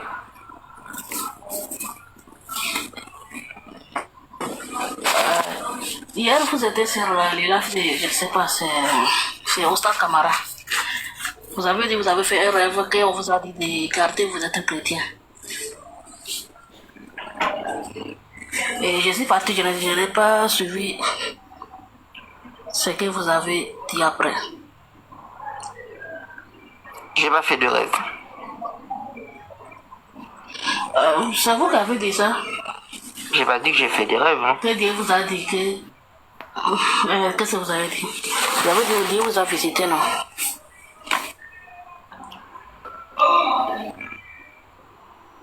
Excuse-moi, la reine, j'ai retrouvé le verset pour Gilles. Je lui lis 2 secondes. Après, je peux te laisser. Gilles, donc tu entends? Alors, Jean 8,40. Maintenant, vous cherchez à me faire mourir. Moi qui vous ai dit la vérité que j'ai entendue de Dieu. Cela, Abraham ne l'a point fait. Vous faites les œuvres de votre père. Ils lui dirent, nous ne sommes pas des enfants illégitimes. Nous avons un seul Père, Dieu. Ok? Jésus leur dit, si Dieu était votre Père, vous m'aimeriez. Donc, s'il il aurait aimé, il n'aurait pas cherché à le tuer. Ça veut dire que là, déjà, Jésus met la distinction entre Dieu et le diable. Ok? Car c'est de Dieu que je suis sorti et que je viens. Je ne suis pas venu de moi-même, mais c'est lui qui m'a envoyé. Pourquoi ne comprenez-vous pas mon langage? Parce que vous ne pouvez écouter ma parole. Vous avez pour père le diable et vous voulez accomplir les désirs de votre père. Ok? Là, de Jean 8,40 à Jean 8,44, Jésus parle de son père. Que si les gens qui voulaient tuer Jésus l'aimaient, ils ne l'auraient pas fait. Donc c'est là, tu vois la distinction entre le diable et Dieu. Mais ceux qui cherchent à le faire mourir, ils veulent accomplir l'œuvre de leur père qui est différent de Dieu, qui est le diable. Donc faire mourir Jésus, c'est une œuvre du diable. Dans le verset, je suis d'accord avec toi. Mais dans le verset et dans la réalité. Après, la Bible ne s'arrête pas à ce verset. Après, lorsque Jésus prie dans les prières de Sémanie, quand il a demandé que Dieu éloigne la coupe, si ta volonté, non pas ma volonté, mais ta volonté. Qu'est-ce qui s'est passé après ça? Non, c'était la volonté de Dieu qui a pris. Là, tu m'emmènes ailleurs. Moi, je suis dans Jean 8,40 à 44. Donc, je suis d'accord avec toi. Moi, c'était la volonté du diable. C'est faire mourir. Mais la Bible, mais c'est la pas. Volonté du diable. C'est pas. Tu peux pas dire que c'est la volonté du diable. La volonté du diable. Le diable est au service de qui? Le diable est au serviteur. Les Écritures devraient être accomplies. Donc Jésus a menti. Jésus n'a pas menti. Jésus dit que chercher à le faire mourir, c'est accomplir l'œuvre du diable. Les désirs de votre père. Parce que son heure n'était pas encore arrivée. Attends, accomplir le désir du diable. Mais à ce moment-là, au début du verset, au verset 40 à 42, Jésus, il parle d'un autre père qui est Dieu. Il a dit, si vous m'aurez aimé, vous ne m'aurez pas tué. Parce que c'est de Dieu que je suis sorti. Donc si votre père, vraiment là, c'était Dieu que vous aimez, vous ne m'aurez pas tué. Mais comme vous voulez faire ce que le diable, votre père, vous dit, hein, vous voulez accomplir les désirs de votre père, qui est le diable, donc vous voulez me faire mourir. Donc le fait de faire mourir Jésus sur la croix, c'est les désirs de Satan. Et d'où ma question, comment quelque chose qui est satanique peut te donner la rédemption au jour de la résurrection, peut te donner, tu peux gagner le paradis avec ça.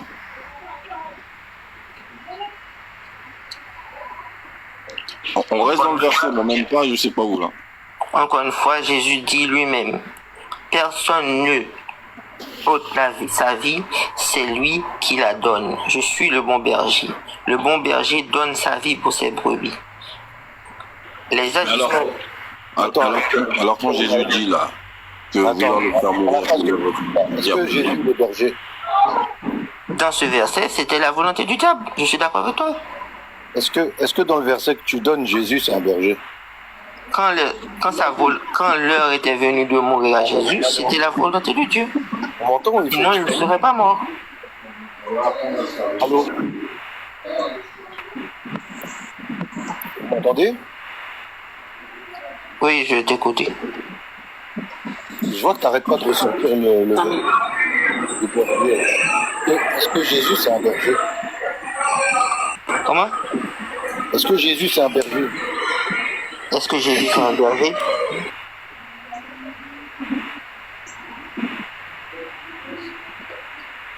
C'est ça ta question? Oui. Il a dit non. Qui a dit non? Jésus? Il n'est pas berger. Il a dit je suis le bon berger. Est-ce que Jésus c'est un berger? Comment est-ce que Jésus c'est un berger là? Il a dit je suis le bon berger. Ça veut dire qu'il est berger, mon ami. Ça fait 3 fois que tu répètes un verset. Ça veut dire qu'il est berger. D'accord, donc c'est un berger. Oui. Il est plus charpentier. Comment ça, il est plus charpentier? Salut à vous tous. Il est berger ou il est charpentier? Il peut pas être les deux. Ben, il est quoi alors? C'est le verset qu'il dit, je suis le bon berger. D'accord, on va essayer de comprendre le verset. On va voir si c'est littéral ou c'est imagé. Donc on sait que Jésus, il n'était pas berger, il ne gardait pas de moutons. Et quand il parle de ces brebis là, c'est qui les brebis?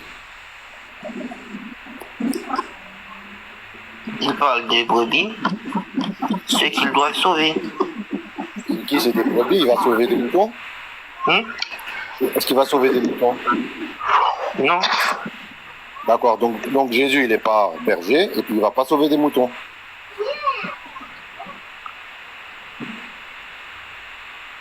Non. D'accord, donc on comprend ici que c'est que des images.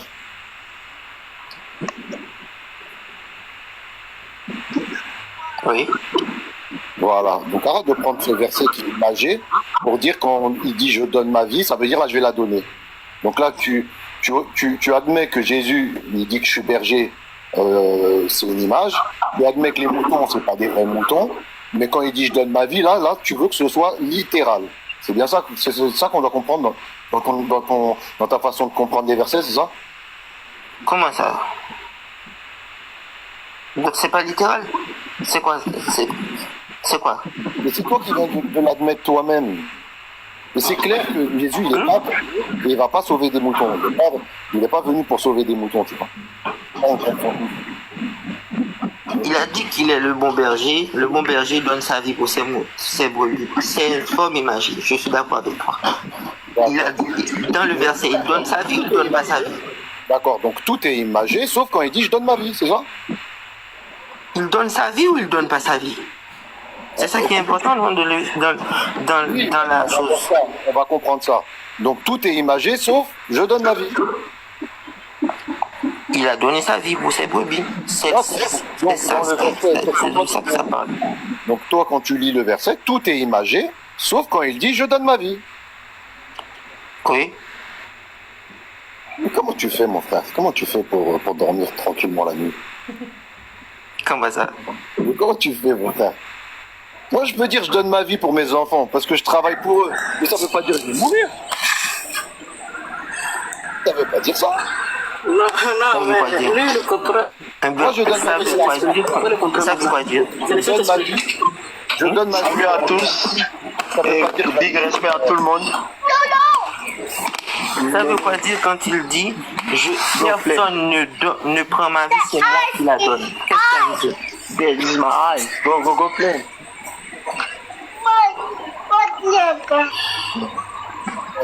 Là, Reggie, là, le micro, il est ouvert. Donc, tu as bien compris que dans ce verset-là, c'est que des images, tu vois. Faut pas le prendre littéralement. Et puis, mon frère Yann, il vient de t'expliquer que vouloir le tuer, c'est une œuvre du diable. Ça, c'est clair et net. D'après le verset, mais après, qu'est-ce qui s'est passé? Après quoi? Quand Dans tu la- parles de J, tu dis après, mais Après, qu'est-ce qui s'est passé? c'est là, là. Lorsque son heure était arrivée de mourir, c'était la volonté de Dieu. S'il n'était pas la volonté de Dieu, il ne serait pas mort. C'est marqué où ça que c'est la volonté de Dieu? C'est écrit où que c'est la volonté de Dieu? Qu'est-ce qui n'est pas la volonté de Dieu? Qu'une chose peut se passer sans être la volonté de Dieu? Donne-moi un verset qui montre que c'est la volonté de Dieu. Comment ça? Bah attends, on n'est pas là pour philosopher. Donne-moi un verset qui dit que c'est la volonté de Dieu que Jésus est mort. Tu as sorti la prière, mais la prière dit que il a été exaucé à cause de sa piété. Il a demandé à ne pas mourir, il a été exaucé à cause de sa piété. Ça veut dire quoi, exaucé? Ça ne m'intéresse pas, c'est bien ça. Bah si, c'est toi qui l'as sorti. Je parle de la prière qu'il a fait. Exactement. Il a dit ça m'intéresse pas ce verset. C'est lui qui l'a sorti le verset, maintenant il me dit ça m'intéresse pas. Je te parle de la verse. Il a été. Il a demandé à ne pas mourir. Il a demandé que la coupe ne s'éloigne pas de Il est Père, s'il non pas ma volonté, mais la volonté du Père. C'est la volonté du Père qui a été faite. Le verset dit qu'il a été exaucé à cause de sa piété. Et c'est normal. Non, ça, c'est un autre verset dont tu parles là maintenant. Et Alors, pour conclure, C'est un autre verset que tu parles là maintenant. Gilles, alors, De lui dans sa chair, blablabla, blablabla. il a été Il a exaucé été ou pas? exaucé. on parle de Hébreux 7.5. 5.7 ou 7.5, je sais plus. Mais je parle pas de ça, moi. Je parle de quand il avait fait la prière, un ange est venu lui réconforter. Et cet ange lui a dit qu'il va quand même à l'abattoir. À l'abattoir. Oui. C'est quel Donc- verset ça? Attends, c'est quel verset ça, Jésus? Où l'ange a dit à Jésus. Vas-y, vas-y.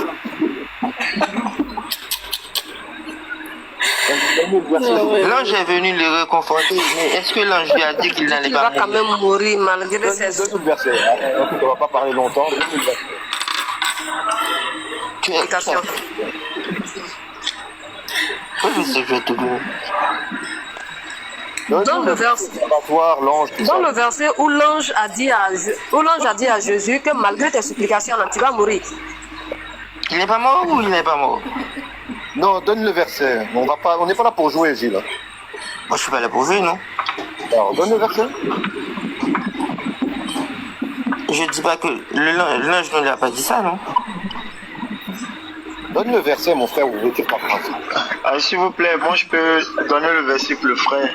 Attends, Bridgie, avant de rentrer dans le truc, je vais faire la même démarche qu'avec Gilles. Ok. Bridgie, est-ce que si j'ai, comment ça s'appelle, comment quelque chose de mauvais peut te donner, quelque chose de mauvais peut être égal à une bonne chose? Comment quelque chose de mauvais peut être égal à une bonne chose? J'avoue que je ne comprends pas bien la question, parce que le mal n'est pas égal au bien, c'est différent. Donc, c'est illogique. Voici la bonne question. Voici comment tu dois. Comment de quelque chose de mal peut écouler une bonne chose? Voilà, si tu veux. Ça a été dit dans la Bible quand Samson a tué le lion là. Il dit du fort est sorti le dos. Simple, hein? Donc, Non. je veux dire que à chaque homme à chacun d'entre nous présentement ici, actuellement, là où nous sommes là, Ouais. il y a en nous quelque chose de bien et il y a en nous quelque chose de mauvais. Oui, je suis d'accord avec toi. Mais comment un acte mauvais peut avoir des bons résultats. voilà. Il y a quelqu'un qui a dit, un sage, il dit, parfois les gens te font le mal pour ton bonheur. Parfois, les gens te font du bonheur. C'est pas tous ceux qui te font du bien qui le font pour ton bonheur, c'est pas tous ceux qui te font le mal qui le font pour ton malheur. Laisse le sage là. Là, on est dans la Bible. Donc, comment quelque chose de mauvais peut donner une bonne chose? Moi, Je prends un exemple. Si je prends une, je veux planter une fleur, mais je l'arrose pas. Je vais pas à chaque fois au champ pour labourer, tout ça. Est-ce que à la fin, je peux avoir une bonne cueillette? Non, la plante va mourir. Exactement. Alors, comment quelque chose de mauvais, chez vous, la plante, elle va naître? Non, parce que dans la nature, moi je connais la culture de la terre. Quand tu plantes une graine, il faut que cette graine-là meure pour produire d'autres graines. Alors, comme ça se passe. Je vais rentrer directement dans le sujet. Samir, est-ce que tu peux lire la Bible, tu peux lire un verset, s'il te plaît, pour moi? Il va nous expliquer. Oui, vas-y. Alors, il y a du bruit. Jean 8, du verset... Tu m'entends, Samir? Oui, je t'entends, et toi, tu m'entends? Ouais, alhamdoulilah, c'est bon. Jean 8, 40 à 44 ou 45, je sais plus. Moi, je connais pas trop les versets de la Bible. Dès que je chope un verset, là, je vous lâche plus, moi, dessus.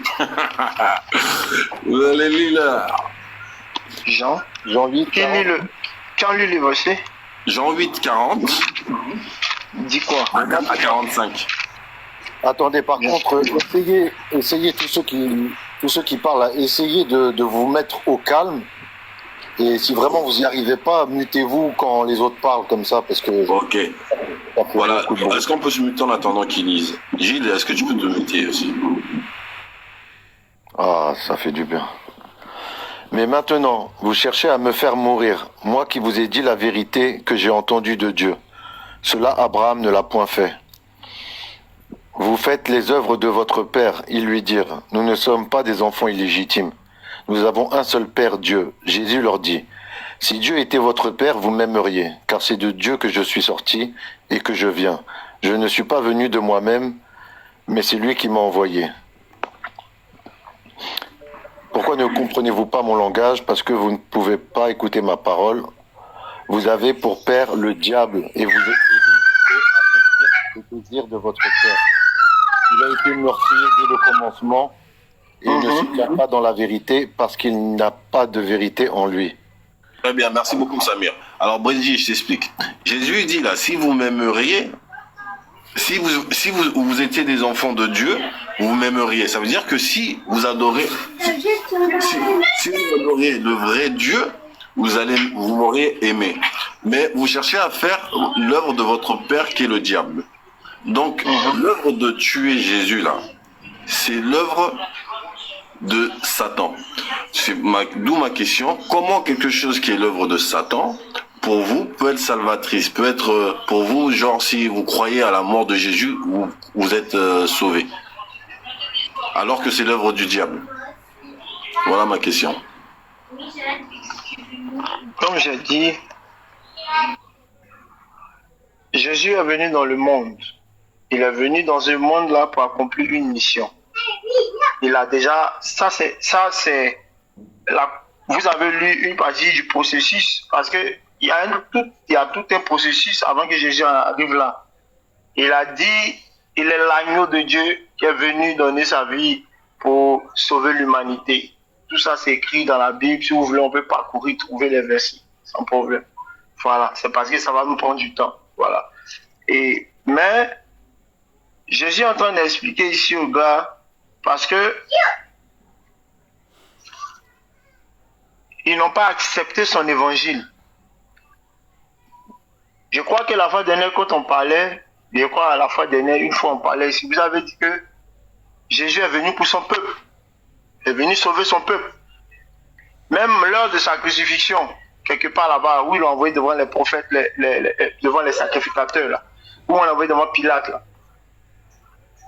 Pilate dit, je ne trouve rien de mauvais en cet homme.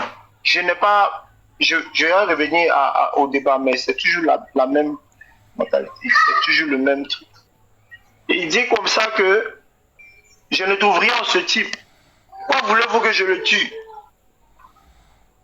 Ils disent parce qu'il a blasphémé. Jésus n'a pas blasphémé. Tue-le. Pilate ne voulant pas le tuer, il a lavé sa main. Il dit, moi je ne peux pas tuer quelqu'un qui n'a rien fait. Lui, il a dit qu'il n'a rien fait. Lui, c'est un tueur. Lui n'a pas peur de tuer. Lui, ils sont venus en Israël, ils sont venus coloniser Israël, tuer tout le monde là-bas. c'est lui qui a envoyé la crucifixion. Tuer Jésus, c'est rien devant lui. De toutes les manières, il va encore avoir le pouvoir. Mais sa femme a fait le songe, elle a dit cet homme-là, il faut le tuer. Parce que c'est pas quelqu'un de normal. Depuis là, il ne dort pas bien. À cause de cet homme-là. Donc fais attention. Pourquoi on dit qu'il faut savoir marier les femmes aussi? C'est une parenthèse. Donc, le gars, il dit, moi je me lave les mains du sang de cet homme. Pilate n'a jamais fait ça là-bas. Hey! Pilate n'a jamais fait ça. En Israël, bon, moi je sais pas, mais ce qu'on a su de lui dans la Bible, c'est là, pour Jésus, il a lavé ses mains. Attends, alors, les Juifs disent... Attends, tu dis que sa femme, elle a fait quoi? C'est écrit dans la Bible qu'elle a dormi, pendant qu'elle dormait, elle a fait des cauchemars, elle lui a dit que cet homme-là, tu vas le tuer. Il faut pas que quoi? Il faut pas que quoi? Faut pas qu'il va tuer. Bon, elle lui a pas dit, elle lui a dit, il a fait des rêves sur lui là. Cet homme-là, il a fait trop de rêves. Il ne dort pas bien la nuit à cause de ce qui se passe. Voilà, donc elle conseille à son mari de ne pas le tuer. C'est bien ça. Bon, j'ai pas vu le conseil n'est pas écrit dans la Bible, parce que c'est quelque chose qui est dans la Bible qui, voilà, il faut qu'on reparte encore dans le verset, on va aller fouiller loin là-bas. Non, mais je le connais, mais en tout cas, il lui conseille de ne pas le tuer. C'est pour ça que j'ai pas compris. Tu as parlé d'une femme que je viens quelque part, c'est même pas le discours de... Sa femme, elle lui conseille de ne pas le tuer, tu dis qu'il faut faire attention aux femmes? C'est quoi ton raisonnement? Non, j'ai dit... Non, écoute, tranquillement, tu vas comprendre. J'ai dit, quand tu maries une femme, ça c'est une parenthèse. Il faut savoir marier une bonne femme, parce que la femme qui t'accompagne aussi doit être capable de te soutenir dans tes projets, au fait. C'est une parenthèse, c'est juste une parenthèse. D'accord, voilà. Mais la femme, elle a bien fait ou elle a mal fait pour toi? Bon, si elle dit, faut pas que elle, dans le contexte d'être son mari, c'est une bonne femme. Parce qu'elle donne des conseils dans un moment critique où son mari doit prendre une décision. Donc c'est important. C'est important pour elle et son mari, mais pour le plan de Dieu, il faut que... Est-ce que Marie, qu'elle a dit à Jésus n'est pas mort? Ça ne peut pas empêcher quelque chose que Dieu a décidé. Elle va dire tout, on va dire tout. Ils vont dire, ah, cette femme était vraiment une femme qui a visé son mari, elle a eu raison. À la fin, Jésus est mort, mais après son mari va s'asseoir, elle va dire vraiment, madame, tu es une bonne femme. Parce que je sais qu'elle est mariée, si elle m'en va quelque part là, tu peux me donner le conseil, il n'y a pas fait des erreurs. Si je fais mes business, mes affaires, mes activités là, tu peux apporter ton conseil pour que ça me permette d'avancer dans mon entreprise. D'accord, mais laissons c'est une parenthèse. D'accord, mais bon, c'est pas tellement le sujet des femmes, tu vois, qu'on va Voilà, tu m'as demandé. Tranquille. Non. Ce que je veux souligner ici, c'est ça ma question. Est-ce que le conseil de la femme de ne pas tuer Jésus, c'est bon ou pas bon? Laisse le côté femme, c'est sa femme. Laisse ça, s'il te plaît. Oui, tranquille. Est-ce que le côté tuer Jésus, c'est bon ou c'est pas bon? J'ai dit, entre eux là, pour lui c'est bon. Entre eux, pour le plan de Dieu là, c'est pas ce que Dieu a souhaité. Et puis ça pouvait pas s'arriver. Est-ce que lorsqu'elle a donné le conseil, est-ce que Jésus n'est pas mort? Mais mon frère, est-ce que c'est bon ou c'est pas bon? Arrête de tourner, s'il te plaît. Je tourne pas. Parce que tu vas pas me faire dire ce que tu veux que je dise. Non, ce que tu veux que moi... Non, dis ce que tu veux, c'est toi que ça arrange pas. Moi? Oui. En fait, tu penses que le fait qu'elle dise qu'il ne faut pas tuer le Seigneur, tu me dis c'est bon en tant que chrétien, je ne sais pas, tu veux tirer quelque chose de ça. Parce que c'est trop visible. C'est trop visible. Mais mon frère, il faut juste dire la vérité. Tu ne m'as pas laissé, je suis honnête, j'ai dit la vérité. C'est pas bon. Voilà, c'est bon ou c'est pas bon? Bon, si je veux être honnête, tuer un homme, une personne, ce n'est pas une bonne chose. Faire du mal à quelqu'un, ce n'est pas une bonne chose. Oui, les autres, c'est pas bon, mais Jésus, ça a l'air d'être bon. Non, mais même, c'est pas bon que Jésus meure. Ce n'est pas bon que Jésus meure. Ce n'était pas bon que Jésus meure. Personne ne voulait, ses disciples n'avaient pas voulu qu'il meure. Oui, Khadija. Comment on appelle ça? Je pense qu'il veut dire, c'est mon avis, hein. Je pense qu'il veut dire que le fait que la femme ait conseillé à son mari de ne pas tuer Jésus, ça a été une mauvaise chose au fait, ça a été un mauvais conseil. Non, c'est parce que... Et ça, je pense qu'on n'a pas besoin de tergiverser là-dessus. Mais pourquoi est-ce que dans ce cas-là, pourquoi est-ce que tu dis que dans la vie, il faut savoir choisir sa femme? C'est comme si le conseil que la femme a donné à son mari n'était pas un bon conseil. Elle n'aurait pas dû, elle aurait dit à son mari, allez, tue-le, pour qu'on puisse être sauvé. Jésus étant un innocent, elle a donné un bon conseil. C'est ce que je suis en train de dire. Mais dans ce cas, explique-nous. D'accord, pas de souci. Dans ce cas, explique-nous pourquoi est-ce que... je viens, s'il te plaît. Pourquoi est-ce que tu ouvres une brèche ou bien une parenthèse en disant que dans la vie, il faut savoir choisir sa femme? Pour tous les hommes et pour les femmes aussi, pour qu'elles soient bien. Ça, c'est des conseils de vie. Ça c'est... On est humain. Oui, mais c'est des conseils de vie. Le conseil que tu viens de donner, c'est dans un contexte bien précis. Tu as lu un verset. C'est même pas de ça que c'est juste une parenthèse. C'est pas de ça que je veux parler. Mais justement, parenthèse là, ta parenthèse répond à quoi? Est-ce que ça revient à la question de Samy? Est-ce que le conseil que la dame a donné à son mari, c'est bon ou c'est pas bon pour que tu puisses faire cette brèche là? C'est moi j'en ai parlé. J'allais quelque part. Moi, c'est pas le... Ben justement, on veut comprendre. On veut te comprendre. Elle lui a donné un bon conseil à son mari. Elle lui a donné un bon conseil. C'est ce que je dis. D'accord. Samy, je te laisse, vas-y. Elle lui a donné un bon conseil. D'accord, elle lui a donné un bon conseil parce qu'elle lui a dit il ne faut pas tuer quelqu'un d'innocent. D'accord. Et maintenant, le fait de tuer Jésus, est-ce que ça, c'est bon? Ce n'est pas bon de tuer Jésus. Ce n'est pas bon. De qui? C'est pas bon. C'est pas bon de tuer. D'accord. Donc toi, tu penses que la mort de Jésus, c'est pas bon, c'est ça? Je pense que la mort de Jésus...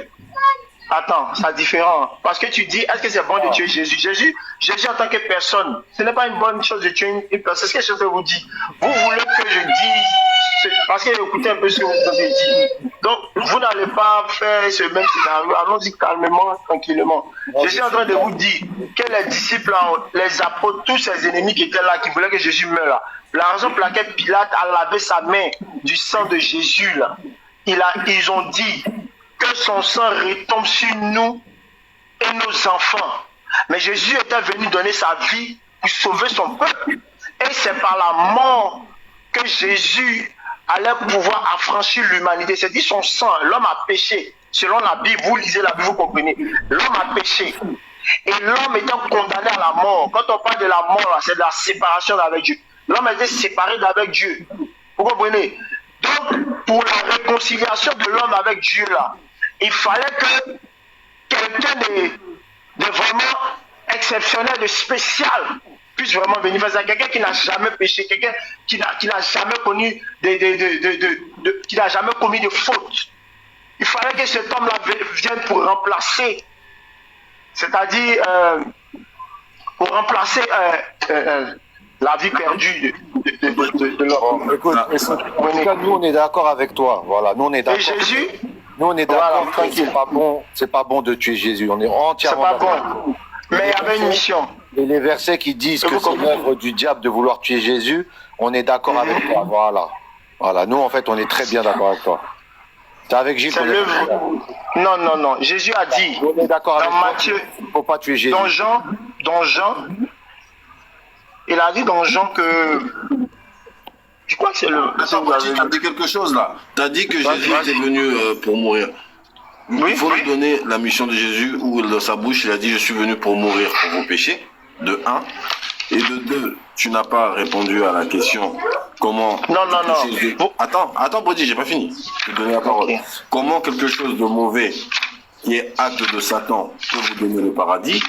Et ma dernière question c'est, si toi tu étais parmi ces gens-là qui devaient choisir de tuer Jésus ou non, sachant que toi, tu sais que quand Jésus va mourir là, c'est comme ça que vous allez gagner le paradis après. Est-ce que tu aurais dit qu'il meure ou qu'il soit en vie? Voilà mes 3 questions, si tu t'en rappelles. Franchement, allons-y pas à pas. Une à une, je ne peux pas prendre les 3 questions en même temps. Allons-y un à un. Est-ce que toi, si tu aurais été à l'époque là, tu aurais voulu que Jésus meure ou que tu aurais dit non, il est innocent, laissez-le? Je me mets à la place. Si tu dis non, hein, ça y est, comment ça s'appelle là, votre rémission là, elle est finie. Hein. Si tu dis non, Jésus s'il meurt pas, vous n'êtes pas sauvé, hein, selon vous. Bien sûr, Jésus, s'il ne mourrait pas, on n'allait pas avoir l'affranchissement. Ah, je sais pas si tu as entendu, il m'a déjà dit non, il veut que c'est pas une bonne chose que Jésus meure. Hein. Mais c'est pour ça que je C'est pose ça. la question.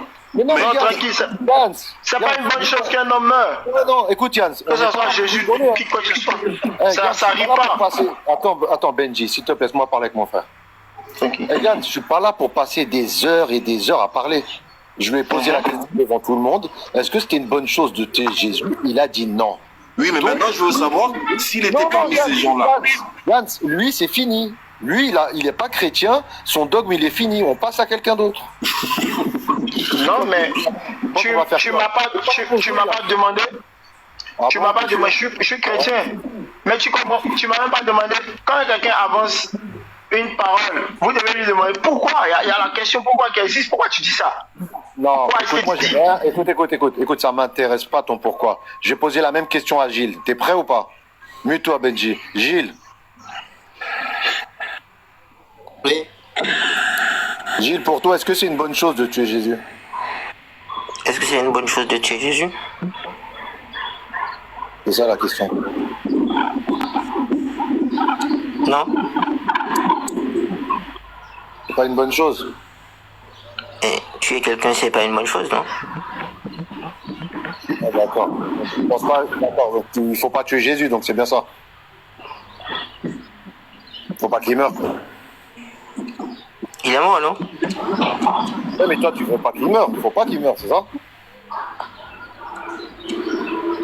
C'était pas ma volonté, non? Non, c'est pas de ta volonté. Est-ce que c'est une bonne chose ou pas? Toi, tu vas rien faire, tu vas tuer personne. T'es tranquille. Maintenant, réponds à la question. Est-ce que c'est une bonne chose de tuer Jésus ou pas? Non. C'est pas une bonne chose. Donc, tu ne souhaites pas que Jésus y meure. Il est mort, non? Réponds à ma question. Est-ce que tu souhaites qu'il meure ou pas? Est-ce que je souhaite ou je souhaite, ça n'a aucun rapport. En fait, Samir, c'est comme ça qu'il faut formuler. Gilles, est-ce que tu aurais été à l'époque des gens là, quand Pilate il leur a dit choisissez, tu aurais choisi pour que Jésus meure, il reste en vie? J'aurais choisi qu'il reste en vie. Alors, sachant que à la fin, il n'y aurait pas eu vous ne serez pas sauvés, hein, parce qu'il n'y aurait pas eu de mort. Voilà, c'est terminé.